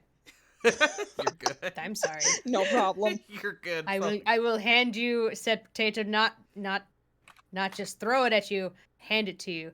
That's a good sorry. idea because I cannot catch to save my life. They can find me at twitch.tv/wolfstalker16. I was hoping to be back to streaming this past week, and that did not happen. It is not going to happen this next coming week because I get my wisdom teeth out tomorrow. So, oh, that yeah. should be fun. Yeah. Are you gonna get them all out at one time, or are you gonna have to go in more than once? I actually only have 2. Oh, Lucky. Yeah, I only have my bottom ones. But they are going to put me under anesthesia. So, yeah, I'm definitely gonna be out of it tomorrow. Man, I remember when they gave me like the loopy juice before the anesthesia. When I got mine out, and the first words that came out of my mouth were, "I feel like Wiz Khalifa." Oh God. Oh my God. I Sorry, wish you've been that drinking that God. unicorn blood again? was that. Sorry, you've been drinking that unicorn blood again?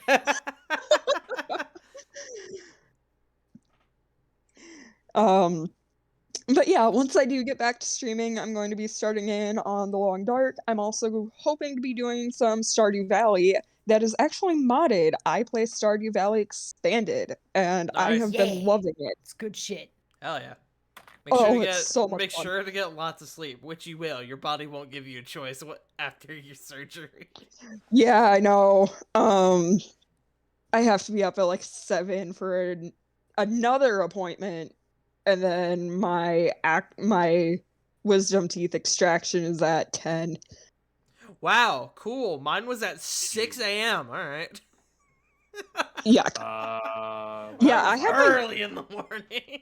Yeah, same for myself. Like, I didn't come too out of it until like, I don't know, like 11 in the morning. And at that point, they're like, here's the coupon for a free milkshake. I remember I coming feel out of that. it and being in the car and being like, "How the fuck did I get here?" I just woke up later that night and drinking chicken broth was like drinking liquid gold. Yeah. It was I'm gonna amazing. have to keep that in mind. Thank you. Yes, please do. But I know the feeling because when I had my tonsils out, that was at like 6 a.m. I do have my tonsils. I don't have any of my wisdom teeth. All of them were impacted. I still have my tonsils as well. But Not that me, is all Brian. I have. So, Tart, it is your turn. Hello, it is I, your humble Dumble Master, and the one and only pudding pastry, the farting tart. You can find me here at Twitch. Believe it or not, you can find me here at twitch.tv/farting tart. I do D&D. I do variety games. I am coming back this week from an extended stream break. I've only been doing the D&D streams for the past few weeks, but this week we are gonna get back into my regular schedule, and we're gonna be playing a few games. We're gonna be doing Pokemons with River later in the week. I think I'm finally gonna play Boyfriend Dungeon this week, maybe. Yes. I think at least. But it kind of occurred to me the other day that there's a lot of games coming out in the next couple months, so schedule's gonna be packed. But yeah, I'm finally going to be back after an extensive break. That being said, let's go and raid someone. I see we got a number of people online that we can bully. We got Big Papa Plutonium. We got Gumpsy kind of guy. We got EMR Fish. We got Sasquatch Wing. Let's see. Got Lord Coronator. We got Burnout Vaughn. May I France? possibly recommend Cryptic Cyanogen? I was gonna recommend Vaughn. Vaughn. Let's see. Hold on. Yeah, with this many people, we should see how many of them are like just starting and just ending. Yeah. I think Vaughn's been on for like a couple hours. Vaughn has been on for 2 hours. I'm actually curious.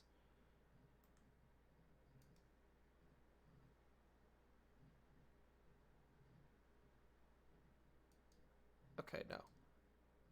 Sorry, I was checking to see how long a few of these people have been on. Do we want to democratize it, or should I just roll? I guess it would be appropriate for me to just roll, huh? Yeah, just roll. Why the fuck not? All right. D20. I am going. Let's see, how many are there? 1, 2, 3, 4, 5, 6. So I'm gonna roll a D6, and I'm gonna roll it on the table. Yeah. 6. We are gonna raid Burnout Vaughn. Vaughn, Hey. Go show Burnout Vaughn a little bit of love. Let him know who sent you. We will be back next. I always had to make sure I spell Vaughn right. I did. Okay. Go show him a bit of love. We will be back next week for another episode of Exilia Regalia, episode 69. Wait.